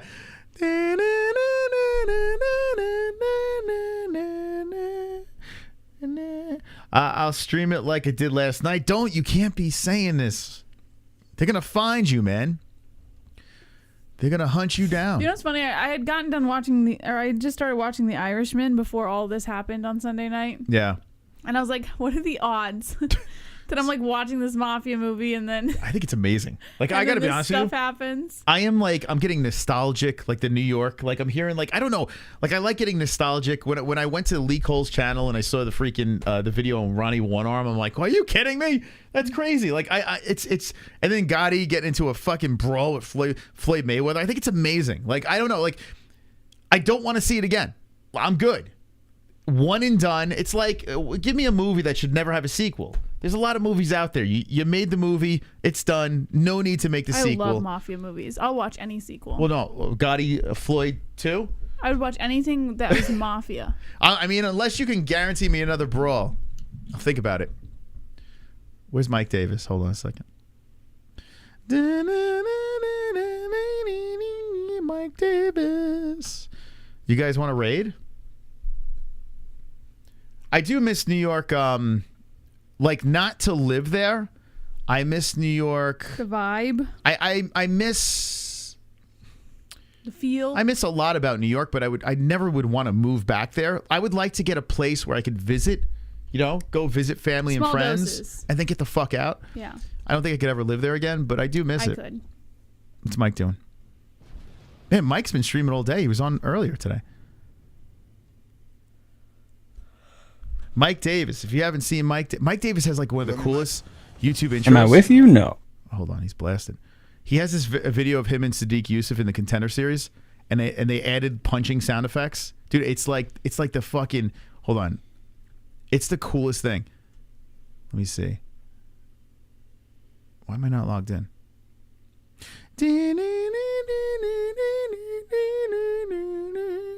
Hit the like button if you haven't hit it. I liked talking to Lee. That was actually fun, man. I know it's not like MMA, you know, it's a little off the beaten path, but let me know. I mean, I thought that was cool, man. It was cool, like having we were talking about boxing and the whole brawl and everything like that, but getting, you know, doing the little Mafia stuff, it was interesting to me. I would interview Mafia guys. Dude, I would have a blast interviewing Mafia guys. Let's see, Mike Davis. I tried. I reached out to John Jr. I'm going to try to get John Jr. on. I'm going to keep going with it. Okay. You see this? Watch this shit. This is a badass video right here.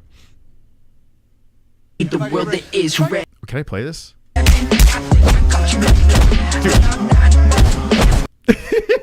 at this shit, bro. Him and Sadiq. Look at him go. That's like his YouTube intro. Dude, that's the sickest fucking intro ever. Huh? I don't know. I just wanted you guys to hear the punching sounds. Look at these two fucking beating the shit out of each other. Holy crap. Does anyone remember this fight? I got to be honest with you. I don't remember it. We reacted to it. I want to go back to that stream now and see how we were reacting to this fight. We reacted to all the Contender Series fights. For some reason, I don't remember reacting to it. That's a wild intro. Coke, anyone? Yes, they're on coke. They're on cocaine. All right. What do you think of this scene here, Jess? You like it? Beautiful. All right. What's Mike doing? Get that Trojan sponsor. That shit is, bro. I bought 12,000 shares of that. Oh, shit, is that Perry? And that Crypto? shit is down to like $4. That's what they said in the chat. Is that all right? Here we go. All right. Here's the deal. The one that All the right. UFC wears. Okay. This is, if you're gonna raid this chat, what do we got? $1.48. All right. If we're gonna raid this chat, say because we've had Mike Davis on many of times. Say we want Mike Davis and Mike Perry on the MMA-Holes together. That's what we want. I gotta get Mike. We gotta get Perry on this fucking show. That's what we gotta get. So guys and gals, that's fucking Mike Perry, man. All right, listen. We gotta go over there. And we got to say Mike Perry, Mike Davis on the MMA-Holes. That's what we got to do. Send the raid. You guys ready to raid? Mike Perry, Mike Davis. Drop the link. On the MMA-Holes. If we could drop that link in the chat, that's what I want you guys to spam. You drop the link. Hold on a sec. Chill, Jesse, chill. Moss doesn't like it when I tell him what She's to do. so fucking bossy, this girl, man. See, Sausage's got it. So Mike Perry, Mike Davis on the MMA-Holes. It's time to raid, motherfucker! I was off a tiny bit, but attack! that much. Okay, hold on. Let's listen. Let's push this. Fuck your mama. These guys got potty mouths. What the fuck, man? You guys go on MMA-Holes, you and Perry? We have not gone to MMA-Holes. But, I mean, soon. Sure. Keep going. Sure. Say, bring Perry. Huh? We're going to MMA what?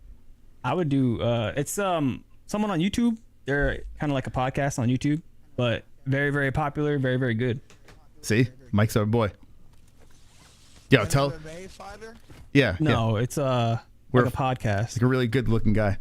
Oh. It's good, though. I like it. They're probably the most people I follow on YouTube. See, look at that. See, Mike Davis. Mike on MMA-Holes, yeah. So you missed with it, bitch. Fucking Mike Perry. I would think it. I would get on it. I'll do it. We need to have Mike Davis and Mike Perry on together. That's what we need to do. There we go. There we go. On the roof. Let me see. Good job, boys. Good job, boys. Yeah, he's still on the roof. Look at you guys. Just rating up. Go give him a subscribe. Hit the likes. Give me something deathly. Good job, friends. Good job. We're getting Mike Perry on. That's it. Mike Perry's coming on. Enough's enough. Enough of Mike Perry ducking us. By the way, so we were supposed to have Mike Perry on the show 6 years ago. 6 years ago. He fought in Premier FC before the UFC, and then the promoter for Premier FC was like, I'm going to get Mike Perry on your show. He came up in our organization. So like, okay, yeah, hook it up. And he agreed. Mike Perry fucking agreed, but he's so punch drunk he has no idea that he agreed. And then all of a sudden, it just never happened. So, yeah, 6, 7 years later, we'll get him. All right, anyway, let's talk about UFC. Let's talk about UFC 289, okay? Let's go back to the UFC things here. If you're just jumping in now, we spoke about the Gotti situation. It's solved. The mystery is done. We know what's going on now. It's real, guys. The exhibition's fake, but the brawl was real. Now we're going to move over to Irene Aldana versus Amanda Nunes, okay? We're going to go through this card. We're going to see what you guys and gals thought about it in the chat. The GOAT of female, arguably the GOAT, since that is an argument for some reason, retired. Some people are happy. Some people are upset about this. I got to say this. I am in the middle. I am in the middle of this. I honestly think that Amanda Nunes is the greatest female of all time. I'm not happy about it because I've rooted against her with Chris Cyborg and other fights in the past, but I do appreciate what she has done or he has done in the octagon. So shout out to Amanda Nunes. She retired on top, which is a good move. And to the knuckleheads that picked Irene Aldana.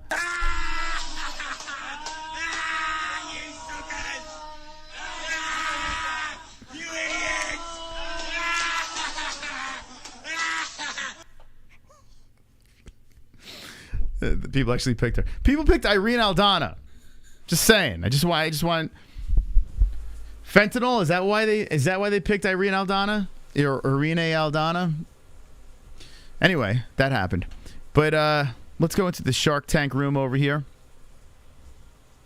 By the way, so the card opened up. I had a rough start to this thing. Look at my predictions.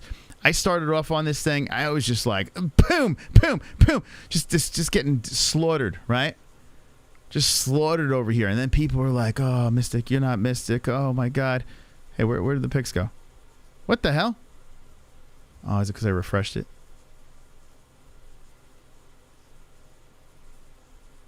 What is this? Where's my picks? Anyway, I started off on a rough patch, and then I hit the ground running. Baby. As the Anders fight was the end of my rough patch over here.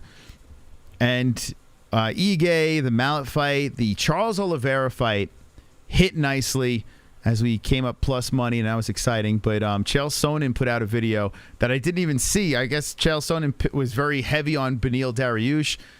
Listen, people have walked the walk. People have been in that octagon. People have a lot more experience than I have. Way more experience than I have ever in this sport. But when it comes down to it, I probably watch this sport more than anyone else. Like, it's kind of stupid. We've spent way too much time watching this sport for 7 straight years on this channel, and then what we've done before the channel as well.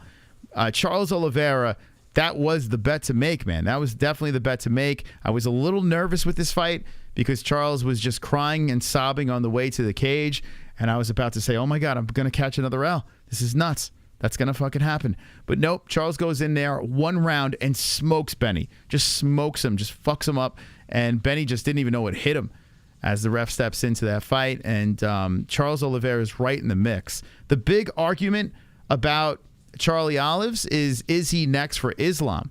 I guess the debate is it's either Charles or it's the winner of the BMF belt. So I'm going to take this out of the chat. And by the way, I'm very shocked right now.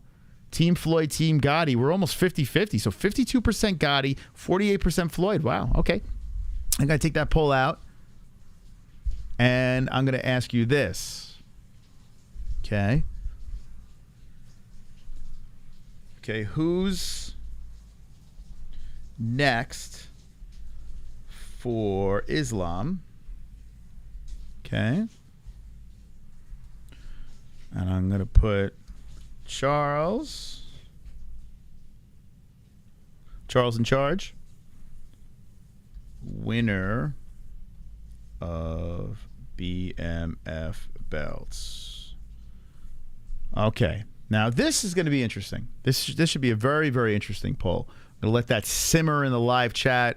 We got a donation from Ronaldo. People say Khabib fought strikers, then why wrestlers wasn't on top when Khabib was reigning. It shows you that Conor and Poirier etc. were amazing, right? People say Khabib fought strikers, then why wrestlers wasn't on top when Khabib was reigning. It shows you that Conor and Poirier, etc. were amazing, right? Okay. I don't know what that means. Well, I don't know. It's like a run-on sentence that I kind of don't know. That. So what is the point that you're trying to make? If you can, you're in the chat right now. Let me know in the chat what you're trying to say. I'm not sure what the point is. Can anyone decode that? I appreciate the $5 donation. Thank you so much. But I do not know what the hell that means. Is that a shot at Conor and Poirier, maybe? I don't know. Does anyone know what that means? Yeah, we need a little bit. I'll address it if we could decode that. Please don't lack. This is it. I might have to get rid of Vishwana. Did you hear how she said Gotti? She called him Gotti. Gotti. We might have to change that. I'm going to miss Vishwana. I don't want to change her, but we might have to. All right. If we can get a decoding of that, I'd appreciate it. All right. Let's see what we got here. So who's next? Wow. Okay, so 79% so far, Charles. We still need to get some more votes in. Way more people in the chat than the voting box. So get your votes in. I agree. I think Charles should be next. I understand that Islam finished Charles, but Charles deserves it. He does. And Poirier and Gaethje, does that mean a bigger pay-per-view than Charles? I think it's the same. I got to be honest with you. I think they're all going to be shit pay-per-views. Islam would be the draw, especially if they do it in Abu Dhabi. I think they'll do well because of Islam. It doesn't matter who the hell he's fighting. I don't think it matters at all. He fought these guys. Like, who gives a shit? Like, give it to Charles. Charles looks great. You know, I don't think there's even it shouldn't be an argument. Charles should be next. It was weird how Dana was like, well, we'll see. Like, there should be zero debate. So that's what I think. But there are people in our chat that think that the winner of the BMF should get it. And if it is that, which person from the BMF belt would you like to see get it more? Would you like to see Gaethje or would you like to see Poirier? If they're fighting for a BMF belt, I don't see them being number one contender. I just don't. I don't know. Charles is an exciting fighter. I agree. I think Charles is very exciting. Like, it's weird. It's a weird thing. They're like, well, Charles is not a draw, and I think Charles will do just fine. By the way, UFC 289 probably did pitiful numbers. I looked at our stats from our link, our ESPN Plus link. There was one buy. There was one buy with our link. We usually get a lot more buys than that. UFC 289 got one. I was like, wow, we made nothing off of that shit. I was looking at it, I was like, Dude, no one fucking bought it. So now all I'm thinking is, what's the overall pay-per-view buys for UFC 289? It must have tanked. Super It must have absolutely tanked. Every fight is different and would be different this time. I do think every fight is different. I agree with you. Although, in this situation, I just, for some reason, feel that Islam has Charles's number. I do. I thought it the first time. Even with a rematch, a more fired-up Charles Oliveira, I feel like Islam would just be the monkey wrench to Charles. Charles should have that belt again if there was no Islam. But I don't know, guys. Like I said, I like Charles a lot. I just feel like Islam is just, he's a problem for Charles. But I would like to see Charles get another crack. I would like to be wrong. It'd be interesting. Thank you for the donation, Air Pro. It's very nice of you. I don't think the winner of the BMF is more worthy. I just think it's better timing to get a new matchup. This could end up being like IZZY, Rob, where, yeah, it could. Yeah. That's the problem when you have a dominating champion that keeps winning. You know, it becomes the same things. I mean, I guess if Volk wasn't fighting, you know, jumping down in weight, you know, you could make that argument, but I don't know. If it happens in Abu Dhabi, I still think there's going to be a lot of buzz just because it's Islam in Abu Dhabi. I still think they're going to do just fine. So it doesn't really matter who they put against them. Charles should be the guy. Just watch the video of Islam completely trashing the BMF belt. Where is that? Where is that video? I would like to hear that because he is completely right. The BMF belt is just, it's almost comical, but I understand that they're obligated to sell, you know, certain amount of pay-per-views, and I don't know. It's a weird thing. BMF belt's stupid. It's dumb. I'd rather see it. I hate interim straps, but honestly, interim strap, BMF strap. You can't even see it. So the interim strap's all the way up here, and I hate interim straps. BMF is just, it's to me, it's a waste of time. It doesn't. It's cool, I guess the fighter gets a cool belt, you know, but like what the fuck's the purpose of it? If Poirier said, and Gaethje, both guys said that the interim strap, it's not the real thing, like they want the real belt, that's what they're striving for. If they said that about the interim strap, what in God's name do they think they both shit on the interim strap that they had. So what is the BMF belt? If the interim strap is dog shit, according to the fighters that won it, what is the BMF belt? What is that? What is that? What is even that? What does it mean? Unless you had a separate BMF division and you had some other nonsense going on over there, I guess you can kind of justify that belt, but it's just silly. All right, let me look for this video. Let's hear what Islam. Oh, it's him in DC. Thank you, sausage. Thank you, sausage. Hold on. Before I play this video over here, let's get to these. Super chat. Ronaldo. Charles fans are fake, they just Islam haters. Charles fans are fake, they're just Islam haters. Do you think so? Do you really think that? Thank you, Ronaldo. I don't know. I think he's got a strong, like, he's got the Brazilian backing. And you know what? Okay. Okay. I get what you're saying. I think people that are gung-ho for Charles after that last win, there are a portion of people that just fucking can't stand Islam. You're probably right. There are people that just don't like neckbeard fans. They are out there. So those are gravitating to Charles. You're not wrong about that. Dustin Poirier's fighting Justin Gaethje. It's fucking music. Damn it, man. Dude, stop with the fucking music, bro. I can't play it. First off, it's IZZY. Second off, I don't know if I'm going to fucking get demonetized or more than I already am. So I can't. So let me see. There's subtitles. One question. Dustin Poirier beats Gaethje. Fight next for a title with the BMF belts. I don't want... Hold on, I'll put it up like this. It's fucking music, man. That is my emoji. Yes, I asked YouTube to put it out there for Gay Pride Month, and they did it for me. So that is true. That is true. This shit... Oh, I think BMF, what is this? What is this belt? For the bums, first time who fought for this? Diaz and Masvidal. He's right. Nate Diaz and Masvidal, the people who never can be they give him some belt. Be happy. Fight for BMF. Dana has to. Stop this. After this, please. DC's just rolling. Stop. Okay, so yeah, clearly he's not a fan of the fucking... Good for you, Islam. I tell you what, Islam has a personality hidden in there. He does. I don't hate Islam. I don't hate him. I actually kind of like Islam. You bums know I'm right. Oh, damn, he's going hard in the chat. A lot of Russian women want out of there now. DC just polished off a bucket of Popeyes.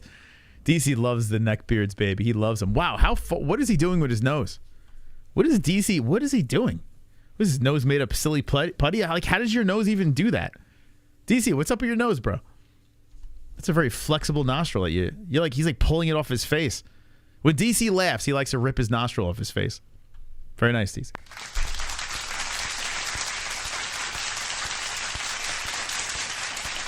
He said he doesn't want the belts if it was on the line. I don't blame him. He's got the real belt. But I get it, though. I do get the other side of things. Like, I understand why people hate Islam fans or Khabib fans. I get it. I get it because they're very passionate and their fighters could do no wrong. And in every conversation they come up. We can be talking about fucking Will Smith and they'll just be like, you know, Khabib Nurmagomedov is the GOAT. It's like, bro, we're talking about fucking Will Smith. Which we shouldn't even be talking about Will Smith, but we are. What's Khabib have to do with any of this? And it's the same thing with Islam. And I think that is where the problem is. Like, we'll be talking about something completely irrelevant and they'll just bring him up. You know? So I think that is the group, the fan base that people are like, all right, shut the fuck up. You know? But they are a passionate bunch. And I do respect it. Listen, if you ride with a specific fighter, like you ride or die with a fighter, I respect it, you know? Because you live and die with that fighter. You know, it's easier to bounce from fighter to fighter. One loses, you just go on to the next one. But not with this fan base. You know, they're hardcore. They stay with their guys. So I think that's the problem. You know, it's a good thing and a bad thing. He got 10-8'd by his wife. It's true. This channel gave you alopecia. Me thinking of JPM. What an emoji, man. I can't believe those emojis popped up, man. DC would go directly after James Krause with Laura. Oh, my God. They'd never smile unless they are bathing together. Oh, my God. And then you got that. As an ex-Muslim, I don't like religion, but I respect Khabib and his whole camp. Listen, the guy's an AKA or what's it called? What's his fucking name? Bilal Muhammad. I had a brain fart there. Bilal Muhammad going over to that crew and then doing what he did, you know, in his follow-up fight, and then beating, you know, what's it called? Gilbert Burns. Like there's something special going on with that bunch, you know? Bunch of feral animals over there just knowing how to win, you know? So I get it. I get both sides. I understand why people, you know, get annoyed by it. I understand why people love it. So it is what it is. It's always gonna be part of this game. But what's next for Benny? Like, Benny's got Jesus, I guess, right?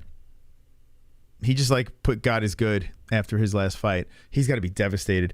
I picture Benny like with his family behind the scenes, just fucking bawling into his wife's arms. Like, I think Benny really, like, he really believed in himself in a way where it's just like, I got this, you know. And every fighter should think that, right? But I don't know, man.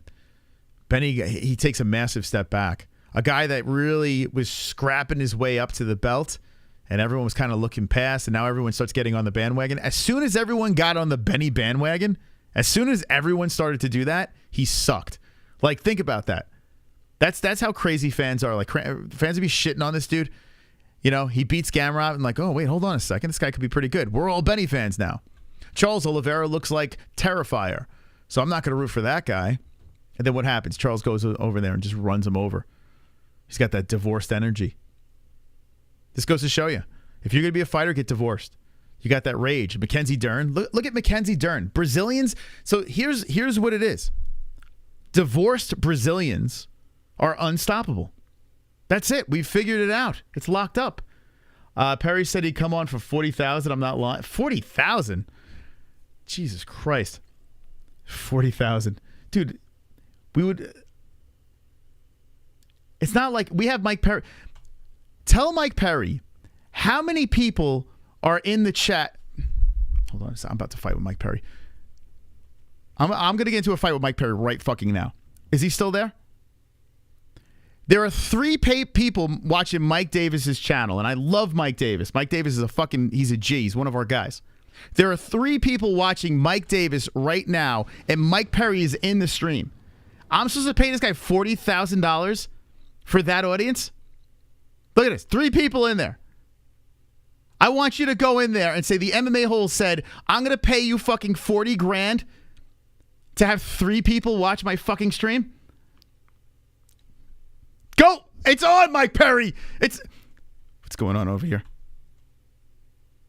40,000? Oh yeah, I was trying to stay focused a little bit as much as I could, but that shit was a little hectic. Get in there. Tell him. Titus Crow. The deal is off. Davis, what do I think of Nunes retiring? I think say Mike Perry's infuriated the MMA-Holes with the 40,000.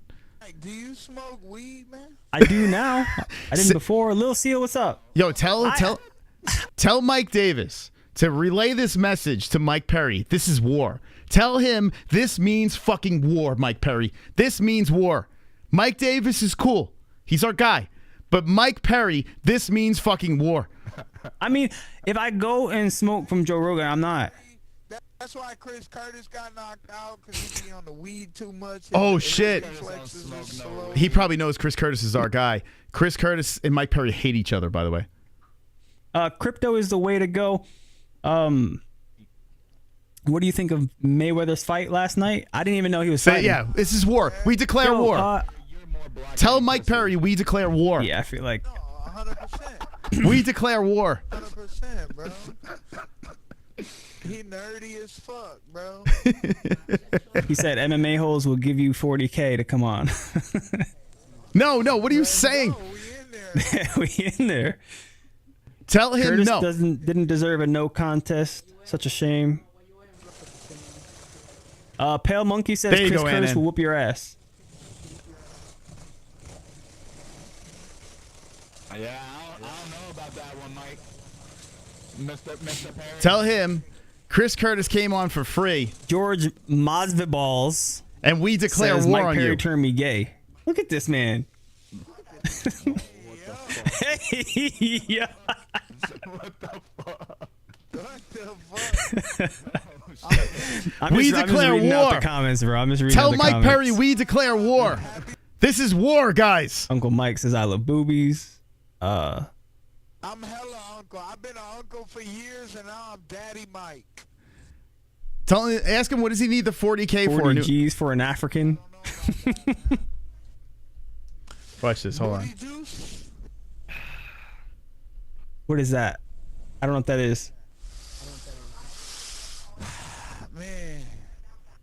Dead reported for view botting your chats. I don't. I don't know what that is. Spamming your shit, dog. Let me. My boy Dave tired of the bullshit, bro. Nah, we here. We having a good time. We here. Block that dude. Just a dub right. We having a good time right here. What is this guy going in here? I have to take the shirt. Say MMA-Holes say 40K for a new mic. I blocked that dude, and it said his stuff went away. I'm not sure if it's going away. It's not. Yeah, I tried to report him. It's just I blocked him, but it still seems to be coming through. Oh yeah, this. Oh my bad. Oh shit, we're playing. My bad. I didn't even know we were fucking playing. Bro, you gotta ban him. I don't know how to do that.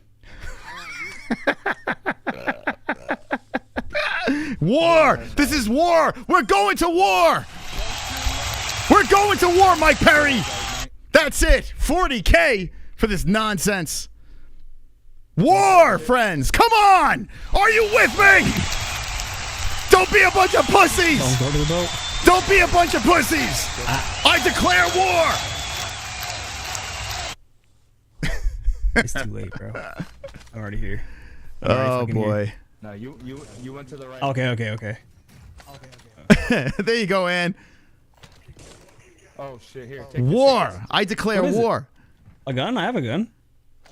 All right. Oh, okay. Anyway, Oh, then give me my- I gotta just say something here.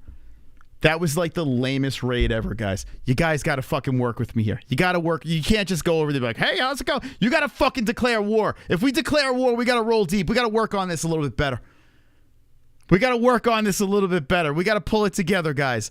We gotta. If Mike Perry says he wants 40K to come on the show, we declare war. That's how it works over here. We can't be going over there and be like, hey, how you doing? I can't be doing that. Kind of bullshit ass raid. That was the wimpiest raid I've ever seen in my life. And Am was the only one going over there like, I don't want you to time me out. Like, he's not going to time you out. What the fuck is going on?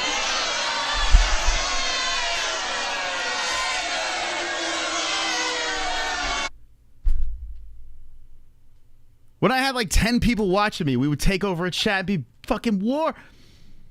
Oh my God, you guys. Jess, what happened to our community?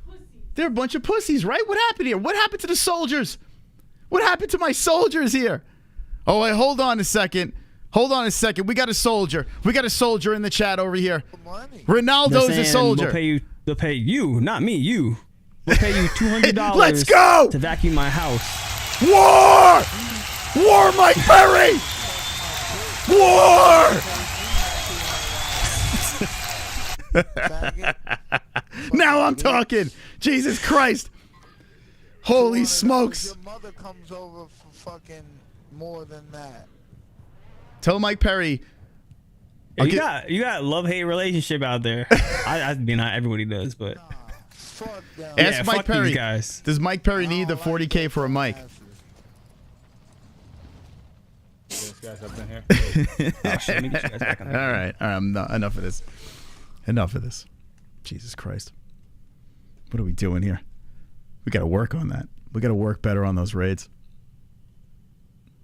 This is like, I'm actually embarrassed right now. I'm not going to lie. I'm about to turn the stream off. Man, Jess, I used to send warriors into the chat. There'd be 5 people in my chat. We'd take over the whole fucking thing. Well, I mean, what's going on here? Jesus Christ. He started war with us. He said I got to pay him 40K. He said I got to pay him 40K to come on here. That's war. That's war right there. That means war. By the way, Chris Curtis and Mike Perry, they hate each other. When Curtis came on the show, he was talking about how they have that like private fighter chat. And, oh shit, I can get Curtis. Hold on a second. Should I get him in this chat? Yeah, all right, hold on a second. What time is it? Oh, he's probably fucking sleeping.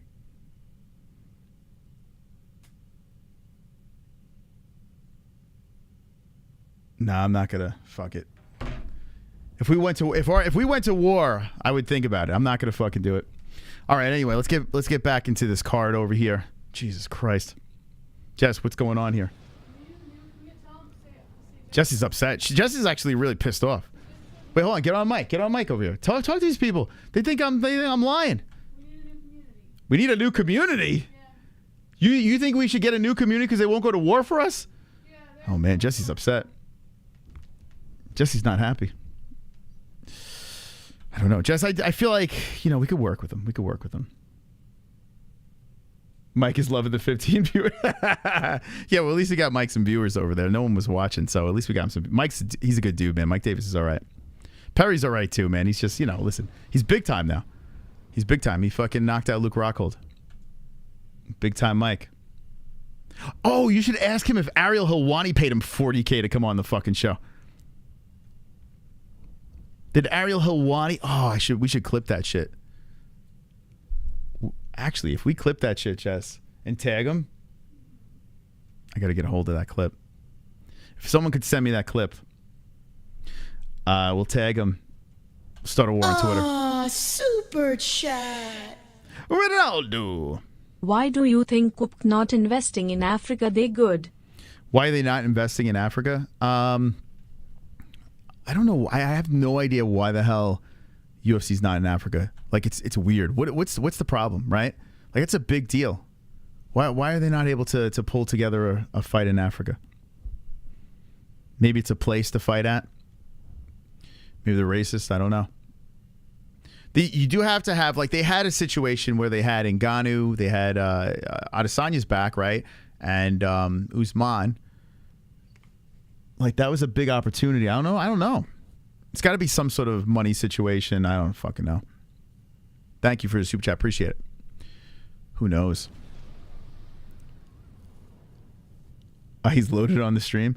I think Child's name should be modified from Logan to Rogan. Rogan. Joe Rogan. All right, what else is on this card here? So, Mallet, we spoke about Mallet before. I kind of feel the same about him. We still have to see a lot more from the kid, but he did what Ian Gary did, right? They put him in the opportunity. They gave him the opportunity to fucking prove himself on a big stage, and he did. He got the finish. So Mallet did his thing.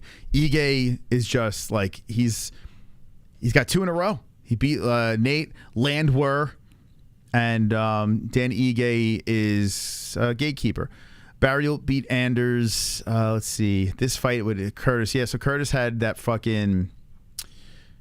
Yeah, Curtis is catching a lot of heat, man. Like, people are like, it's either poor Chris or people are shitting on him.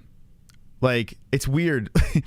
It's actually kind of hilarious. Like, people are basically like, poor guy, you got no luck, these headbutts. And then there are other people like, bro, you were losing the fight. That was a favor. I got to be honest with you. Like, listen, we're pro Chris, right? But I had money on Chris. That's the best thing that could have happened. He was not looking good in that fight at all. Not to say he couldn't come back and win. Anything is always possible, right? Chris has comeback wins in his career where he's knocked his opponent out. So he does have that. But in this fight over here, it was looking really bad. Like, it was really just being an unbiased person right now. And you guys know I'm Team Chris.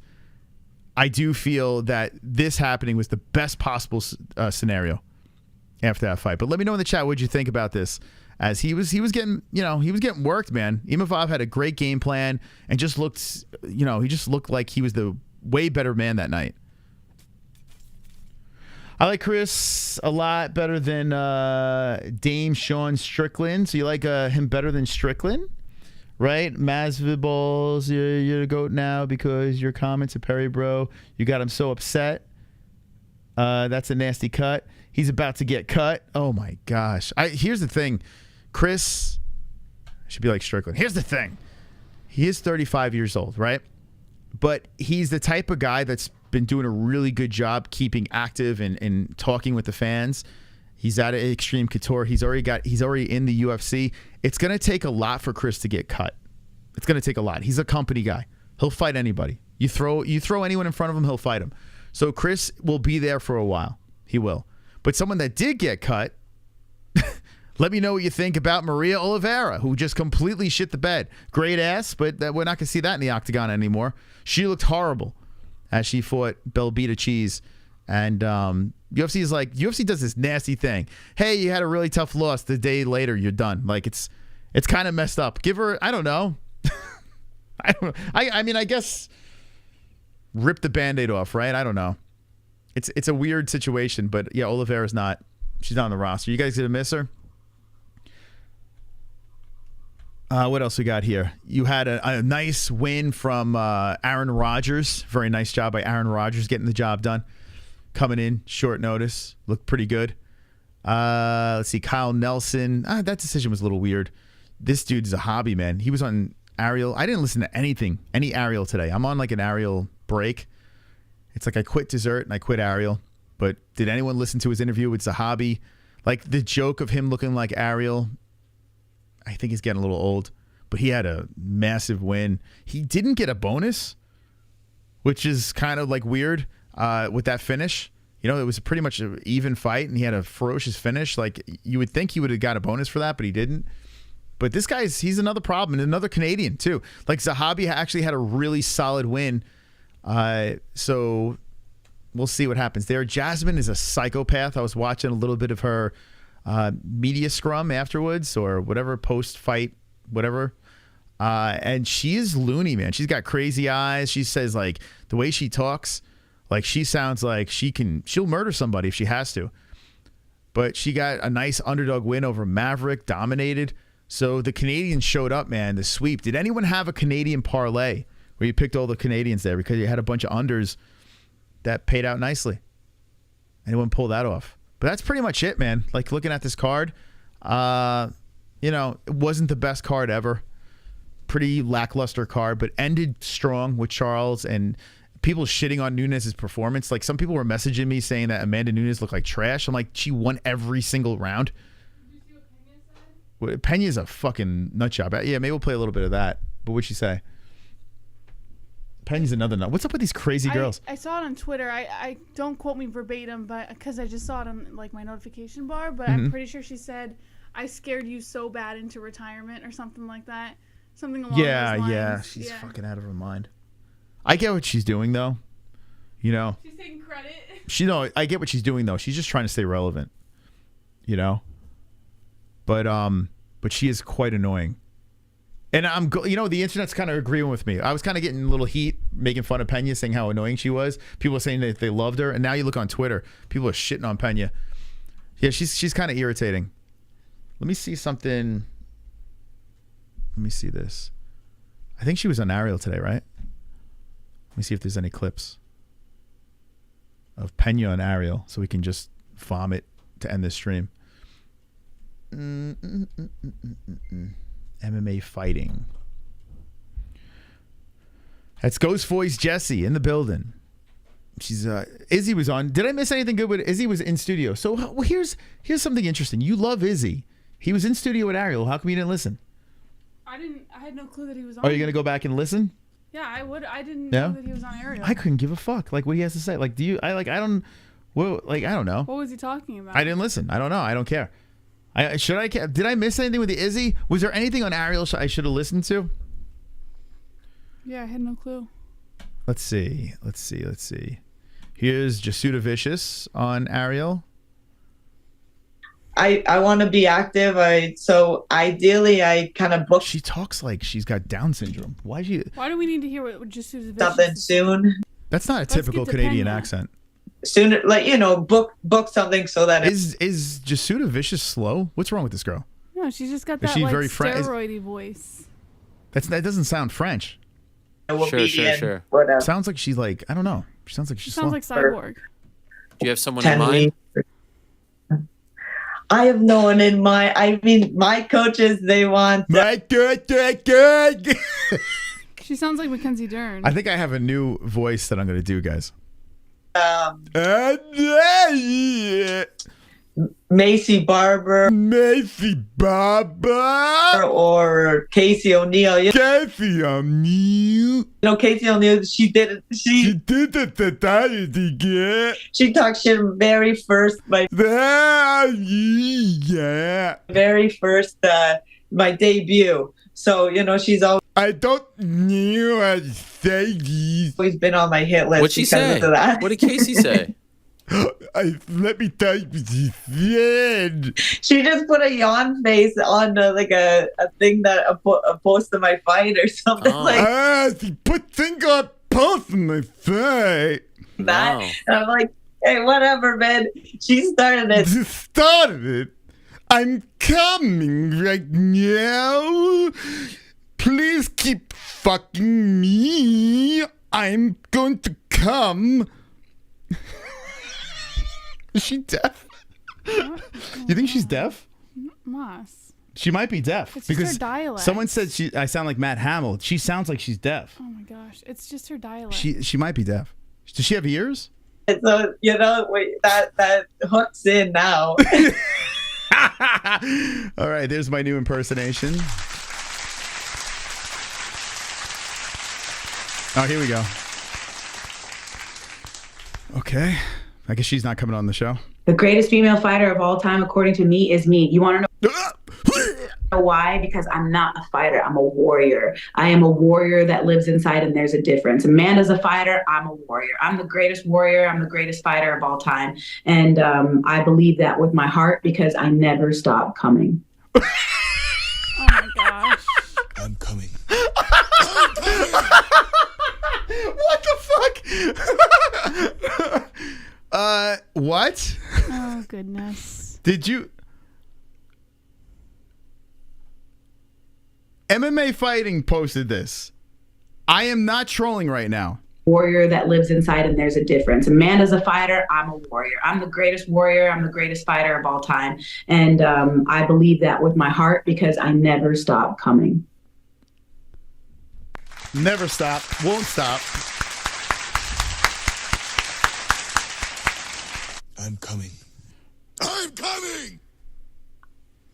What do you think? She's never going to stop coming. Fighters love to come. You're going to have to put me to sleep or knock me the fuck out to get me to stop coming after you. Oh, dude.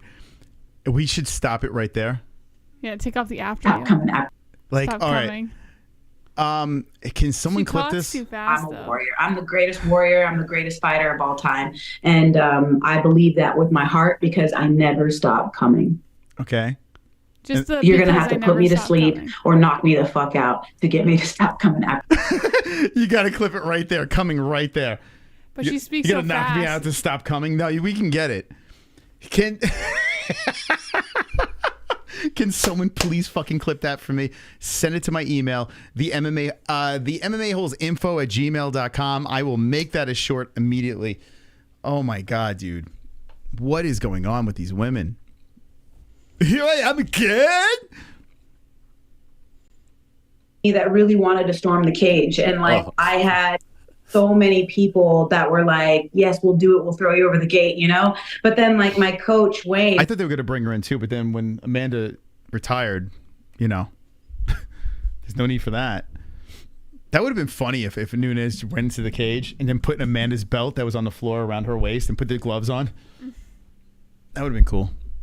It was like, don't do it, you know, be classy and don't do it. And so I let her have my moment, but it was really difficult. I let her have my moment.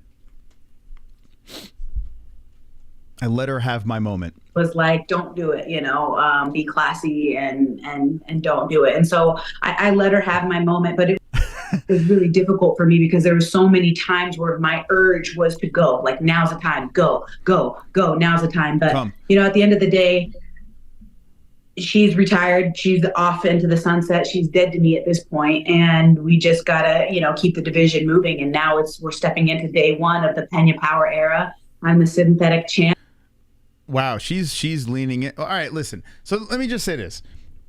She is leaning into it. You have only a small window to really, you know, to seize that moment, right? She had the belt. She lost the belt. She doesn't want to be looked past, so she is trying to be as cringy, Henry Cejudo-esque as possible because you don't really have this opportunity very long. So that's what she's trying to do. So she's leaning into it. That's what it is. And it's rough to listen to, but I get what she's doing. I've always been champ in my heart and in my head all the time. I wake up every day being like, good morning, champ, you look good. So it's just a matter of time before the belt's around my waist again. Do you really think she's retiring because she's afraid of you? I would say that, you know, she has to earn her money the hard way. Yeah, she's pulling off a Cejudo. Yeah. She's literally, she's taking from the Henry Cejudo playbook. She even has props. She's literally Henry Cejudo. You know what I mean? By the way, like, this is the first time I'm watching this right now. Like she knows, you know, what's at risk. Look at this. Like it's all, yeah. So she understands what she's doing. She's probably annoying in real life, but she understands. I'm gonna lean into it. I'm gonna be as cringy as possible, so people are gonna be clipping my stuff, you know, and throwing it out there. I want to stay as relevant as possible. I'm gonna stay on top of the boss until I get that shot back at the belt. I get it. I totally get it. Like when Henry was doing it, I was like, all right, this is cringe as fuck, but I get it. Same thing with Pena. I totally get it, man. The big bad boogie woman's gone.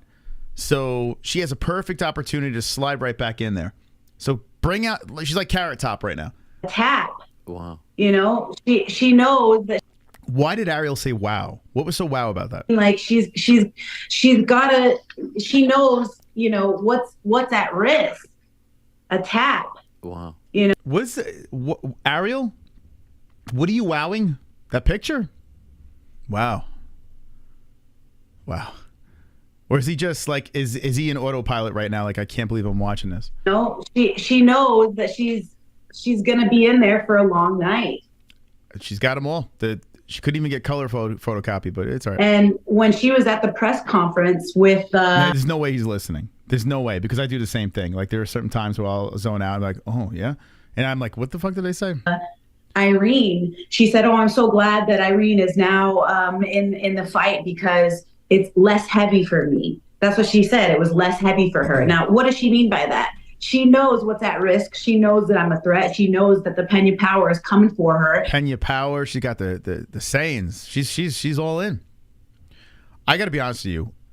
I'm team her. I need Jasuda Vicious to be champ because I got to be honest with you. We have endless content that we can do with her. It'd be so much fun. So I'm on the Jasmine train. I want Jasmine to win every fucking fight on the way up because I'm all in. Pena, not so much. Because I don't know if I could deal with a female Henry Cejudo. Now, Juliana Pena, when she came out of Tough, I thought she was going to be a champion. Then I'm like, I'm wrong. And then when she won the belt, she shocked the fuck out of me. I really think she's a very skilled athlete. I also think she's a complete head case, and that helps. That helps. You know, to be a cage fighter, you got to be a little off. But here she is. And that during that fight of 25 minutes, I came for her the entire time. She came. Throwing up arm bars. I had her in a deep arm bar in round 4. I never stopped fighting, and I was in her face the entire time, and I ran out of time. She was a dog. She was a dog in that second fight. She did look sloppy with the striking, but she was a fucking dog. So she knows that it's going to be a hard night. And Pena may have, yeah, even from Tough, though. Remember when she was in Tough? She seemed like a fucking head case. She, yeah, she's got some shit going on. She does. I kind of feel bad. Like a lot of the women that compete, you know, some are like super like normal, but some of the elite ones. Think about it: Ronda Rousey, her, Miesha Tate was kind of she's just a Karen. I don't know about crazy. She might be crazy. I don't know. She's a weirdo. Chris Cyborg's a little off, but seems sweet. You know. I'm trying to think of all the Holly Holm is normal, but then she went through that divorce and. I don't know. She seems like she's got something going on. She's always doing TikTok videos. That's weird. But then, I don't know. There's something. Rose Namajunas. Yeah, there's a lot of fucking crazy chicks, man. A lot of crazy chicks. Well, I mean, you think about it. Like, there's so many things a pretty young lady can do, right? There's so many ways. There's so many ways you can be a successful business person. You could be a doctor, a lawyer. You could use your looks to just get up in life and meet a nice guy that's rich. I don't know. There's so many different avenues. In order to be a fighter as a female, like you don't have the testosterone running through you and that rage. You have to find that rage from something else. So crazy hormones or an abusive past or who knows, something to happen. I feel like there are more damaged women in MMA than there are men, and there are damaged men. There's no doubt about it. But to lock yourself in a cage and be a chick, like I think you have to be a little more off to do it. I respect the hell out of them. Don't get me wrong. It's not like I don't respect them, but I'm trying to think about it like psychologically. It's there's a lot of crazy girls, man. And she lied in the press conference. She literally said that had she fought me, she was still going to fight Irene after me. Look at Irene Aldana. Did you see her on the what's it called? On Embedded? She's riding that motorcycle. She's going home. I think she's single, and she's got like 400 cats in the house.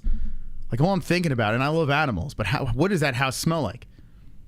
She is like literally in a fucking zoo. Like, there's just cats everywhere. There's cats all over. I've never seen so many fucking cats in my life. That's Irene Aldana, another fucking head case. Valentina Shevchenko, she doesn't date at all. She just dates the life. She's a trained assassin. She seems like a fucking lunatic. You believe that, Ariel? Well, implying that she would have beaten you and then moved on to Irene. Yes. Do you really think that was going to be the case? I don't know. I mean, I'm not a No, it's not. I've been telling you from the beginning. She wanting to retire. She was 1 foot out the door the entire time. She even said it herself. She was going to retire after she tapped to me, but she decided she didn't because I'm too good looking and she doesn't want me to have the belt. I mean, seriously, she's got a problem. This is some heel. So what do you guys think about this heel role? Do you like it? You into it? Shevchenko, yeah, well, that coach, her sister's dating or married to the older coach guy. The sister's actually with him. I think I know who you're talking about. Her sister's with that guy. It's an interesting duo, but they're together. They're in love. Rice pudding's gross. I disagree. I think rice pudding's actually very good. But I haven't had it in a very long time. With me, and you know what? It doesn't surprise me. People have been. What do you not like about the rice pudding? Is the consistency? Because I get it. It's got a weird creamy texture to rice, but the actual taste is surprising. Female MMA is a couple decades behind skill-wise, so you have to look a lot of women's divisions earlier as men's divisions. Most of them are just damaged in the future. Yeah, true. Yeah, it's in the infancy stages, the women's MMA for sure. There's no doubt about it. A lot of crazed girls getting into this. Yeah, hopefully down the road. Here's the thing though, like the 145-pound class is gone. That's gone. So there's no atom weight. You got 115, 125, 135. And I don't think the UFC is like, I don't think they pay as much attention to it. Like I don't. It's going to take a long time for them to catch up to men's MMA, right? In the highest of levels. Which is a shame because there are athletes that haven't even stepped foot in a cage that are going to be phenomenal, but it's going to be way down the road. Treating me like that my entire life, like anybody but her. I don't know if it's jealousy. I don't know if it's, something that they just apparently I'm, very unlikable to some. Here's a question though. In the early days of mixed martial arts, when the boys were going at it, were anyone complaining about the fights? Like, was anyone like super? I mean, it was violence. It was craziness, right? With women's MMA, there's a lot of complaining. Oh, it's going to go to a decision, this and that. So I think we're very hard on women's MMA, and it's going to stunt the growth. I think I don't know. We got to let it breathe. We got to let it just eventually do its thing. But I mean, if you think about it, even UFC, Sean Strickland's out there are shitting on women's MMA, and it's gonna be tough to grow that. Think about this, guys. WNBA. Okay? I'm not trying to be a dick. I'm not trying to be like a misogynist or anything like that. I know I might come across as that, but I'm rooting for women's MMA. The more combat, the better for our show, right? And if there's female combat, you get more of the ladies interested in it. It's not just a fucking sausage party. So I want women's MMA to work. But does WNBA work? That's been around forever. It still sucks. It's terrible. WNBA is horrible. And there's, for some reason, still around. Women's MMA is going to be the same thing. It's just going to be there. It's never going to be the same as the men. It's never. You'll have, every once in a while, you get a good fight. But it's never going to be what men's MMA is. Never.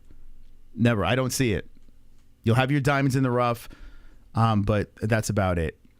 There's certain girls like Zhang Wei Li, who's phenomenal. I'll watch any one of her fights. Even Thug Rose, man. But Thug Rose was involved in that Carla fight, So, the MMA is the same men or women. There's no possible way you could think that. There's no way. There's no way. It's way different. The trans will take over WNBA. I mean, I don't know. Maybe. Girls like Erin Blanchfield will help Yeah, Erin Blanchfield is very. She's exciting. I hope she gets a belt. I think she will get the belt. Actually, she's on a crash course. Yeah, she'll probably get that belt. Yeah, hopefully Erin Blanchfield will be a girl that they can market. But listen, it's not.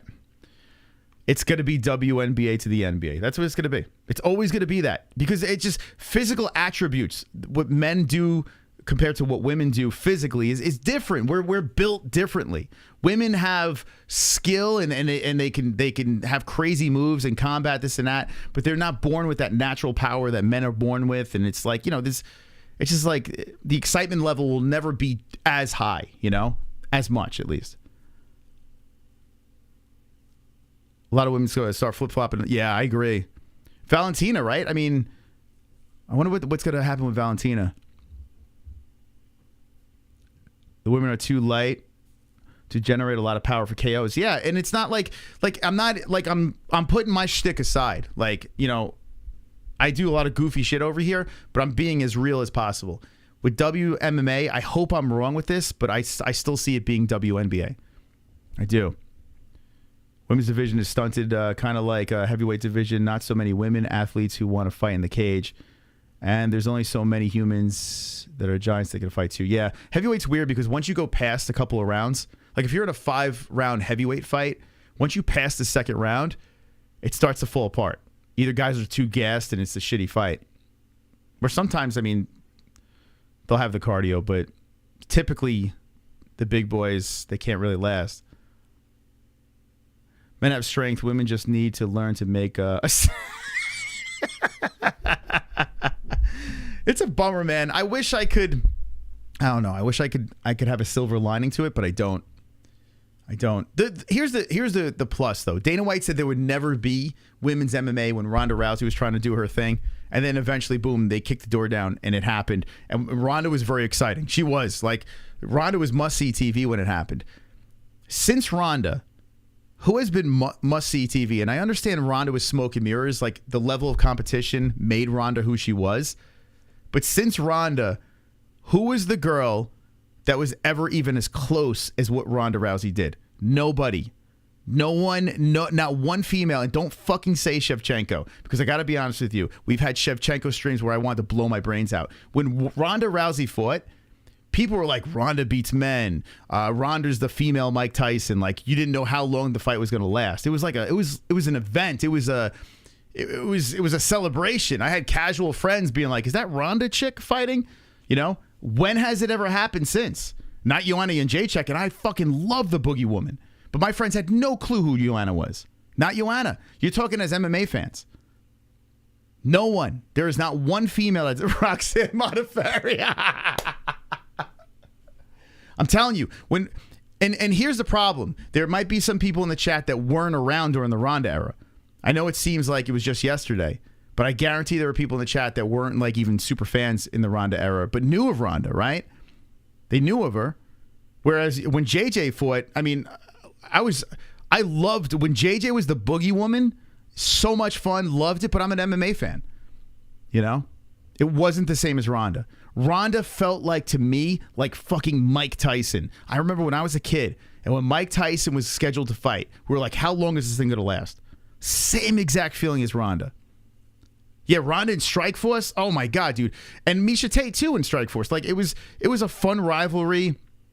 It was the best. Her going into the UFC and then what she did in the UFC was so much fun.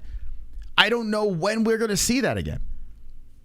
Like, what girl on this roster could we say could even be close to anything like that? You got Juliana Pena trying everything she can to be cringy and be shared and all this stuff. And it's like, listen, I get it, but I don't give a fuck. Like, I'm going to watch. I'm a fan. But I don't see Joe Schmo down the street saying, oh, Juliana Pena's fighting. I can't wait to see that. You know? It's really weird, man. You were 11 at her prime? Were you into it at 11 years old? Caitlin Shoecake. Yeah. Oh, my God, Caitlin. Yeah. It's weird, man. I wonder if there's ever going to be, in my lifetime, I wonder if there's going to be another fighter like that. At least with the guys, there are special athletes that fight. So, no one's been like Conor, like the crazy circus of Conor. But there's been close times where I really got those chills, you know? It's weird. Kat Zingano is very likable. I don't put her on the same stage as like Clarissa Shields, Gina Carano. I tell you what, Gina Carano could have been that. She could have. Gina Carano she was like right there, you know? And then she became a movie star and everything like that, and then got all weird, like she's like thickly weird. I don't know. But she did American Gladiators, and yeah, it's weird, man. I gotta be honest with you. I kind of wish I can just turn back the clock and have shitty women fighters and just like one Ronda Rousey-esque type fighter just kicking ass. That was so much fun. That was so much fucking fun, man. Like, now it's just like, I don't know. I feel like I understand that the talent's better, so it's more competitive, and now we're getting more decisions and more strategic. I don't give a fuck about that. Calderwood, I never liked Pena. I did like Pena. I did. In Tough. She was crazy, but I was a fan. I'm off the train. She got kicked off The Mandalorian. Yeah. You missed the Ronda run. Dude, I'm telling you right now. Is that Justin? Yeah, dude, it was wild. I remember specific fights, like what party I was at, and everyone would stop what they were doing. They didn't watch one bit of the UFC card. And everyone would stop what Ronda fought. Everyone was watching. And I can't even tell you, like, now, like, events, you need to have, like, real crazy events for everyone to stop what they're doing to watch, you know? I mean, unless it's like Connor or something like that. Yeah, she was cringe. Ultimate Fighter, I feel, was like the nail in the coffin. When she did Ultimate Fighter, it was just like, it was all downhill. She just came off as such a fucking asshole. It's an interesting conversation, you know? Like, what's the problem? Do we have to lessen the talent? And then does the UFC have to just mold? Like, they literally brought in this Ronda Rousey, and it just fucking worked, you know? I don't know. But I think the true MMA fans would rather see more competitive fights with, you know, better fighters. Me, I just want to see. I don't know. I want to be entertained, man. I don't know. So that's Juliana Pena. What did fake Ariel say? This guy's pretty good, man. This guy surprises me. How hard is he on you compared to the other guys in the gym? I'll tell you, like, when I used to go to, I remember, like, when I used to go to jiu-jitsu tournaments or wrestling tournaments, right? And Firas used to compete, too, at the time in amateur jiu-jitsu and wrestling, right? Man, I'm going 220. Why am I on right now? You know what I was saying to Jess the other day? I'm like, we got paid fucking members, man. We got paid fucking members in this chat. Like, you guys are paying subscriptions. So when we go long on these streams and just fucking hang, I got to be honest with you, it's because of you guys. It's because of the fucking members in the chat. So thank you, members over there. Appreciate you, motherfuckers. I appreciate you.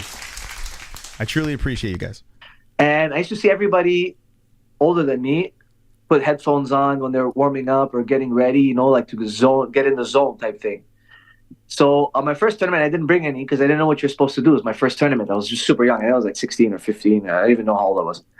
And so the next tournament we would go to, I brought like a little headset and like my music. And I was like, okay. So I put it on. Firas walks up to me, pulls off my headset. He's like, what are you doing? I'm like, well, I'm going to get into, you know, like people listen to music. They get like, they focus. He's like, they're listening to music to escape the fear and the anxiety.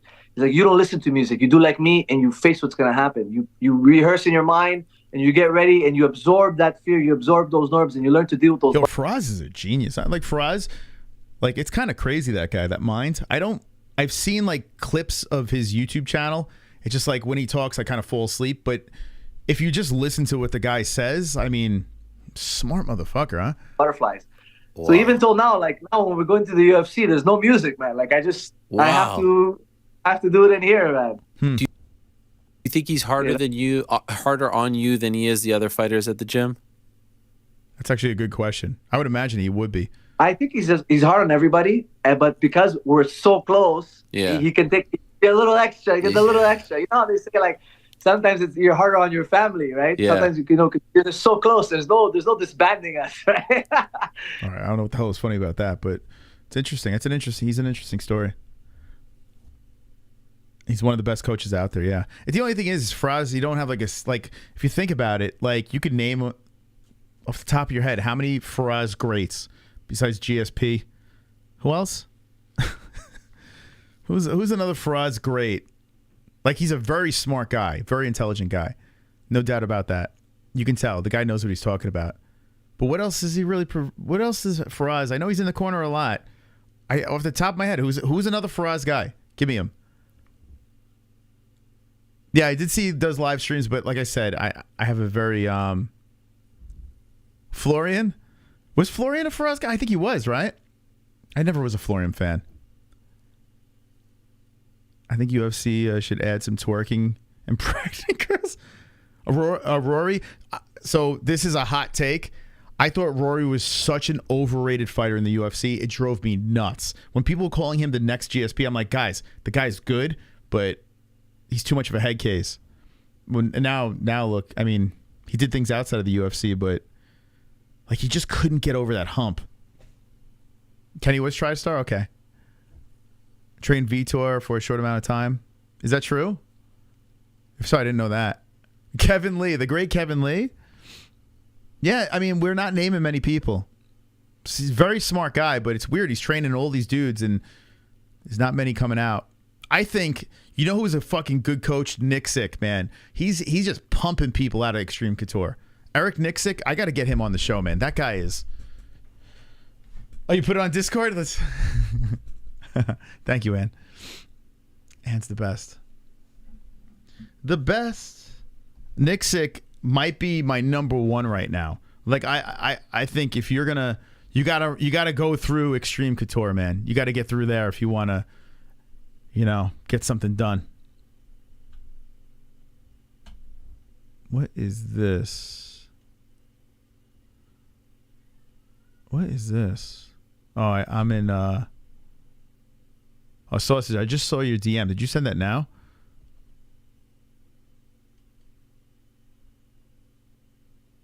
Oh, I don't know. I got sidetracked for a sec. Sorry, guys. Let's see. Yeah, I'm going deep. I'm going deep for those members out there, man. I appreciate you guys. I gotta keep reminding myself, man. Here we go. Let's go in. Let's go, champ.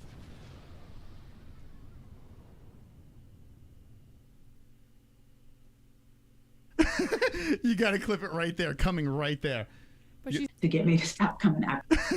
You gotta clip it right there. Okay, so what we need, I gotta get her saying like her whole line, and then stop it like right after the second, like I gotta get two comings out of her. We're gonna get it. But thank you, Ann. Appreciate it, Ann. Muchos gracias. All right, we'll listen to a little Izzy, and then we're gonna get out of here. I didn't hear any of Ariel. So if you guys heard this shit already, sorry. Oh, you sent it? All right, hold on. Let's see. All right, let's go, Seal. That's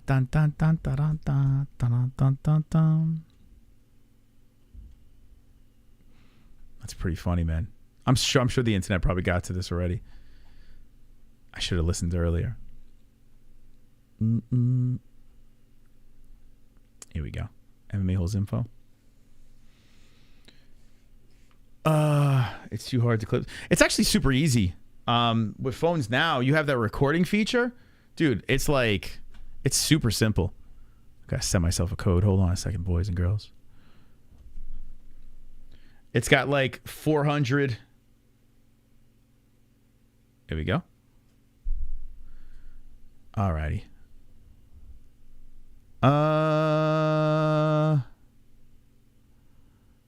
What is this one? Part 2? You're gonna have to put me to sleep or knock me the fuck out to get me to stop coming.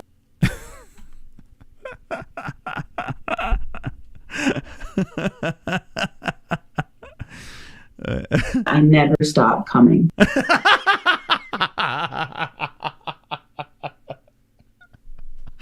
Oh, we got to get that on the board. I never stop coming. I never stop coming.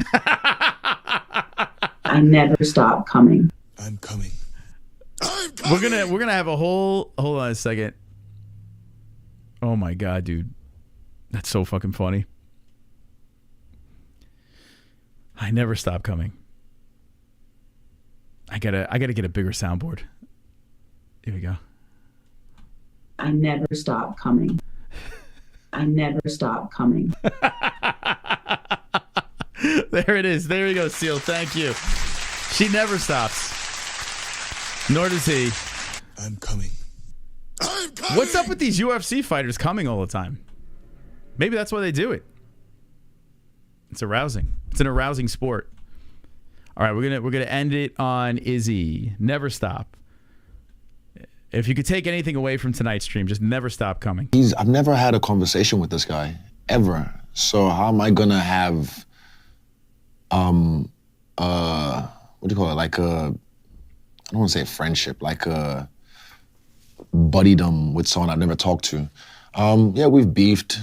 I don't like him, he doesn't like me, but we respect each other's skills. And I was a fan before even in the UFC. He was the youngest heavyweight champion or youngest UFC champion, did great things. I followed his career. Then he called me out and I was like, what the fuck? What did I do to you? And then Same thing, I went back at him and we went back. I don't care. I don't care. I don't know. It's weird, man. I just don't care. Am I supposed to care about that? Jokes aside, it's true, though. Hart versus Hart. She beats Nunes 10 out of 10 times and is the only fighter that will give her a real fight. Wait, are you talking about Pena? Wait, are you talking about Pena? I come all over everybody. He does say that. Yeah, we should. I should have a whole just soundboard of just athletes saying they're going to come on things. All right, guys. I think I appreciate you very much. Thank you guys for stopping by. If you missed Lee Cole on the stream, he's got a Mafia podcast. We spoke about the Gotti thing in the beginning of the stream, broke it down, got to the bottom of it, and it is real, guys. It is a real situation. It's a real scenario. But how real is it? Run it back. Let me know in the comments section down below what you think. Hit the like button if you haven't done so yet. Share the streams, all that fun stuff. And don't be an a-hole, be an MMA-Hole. Good night.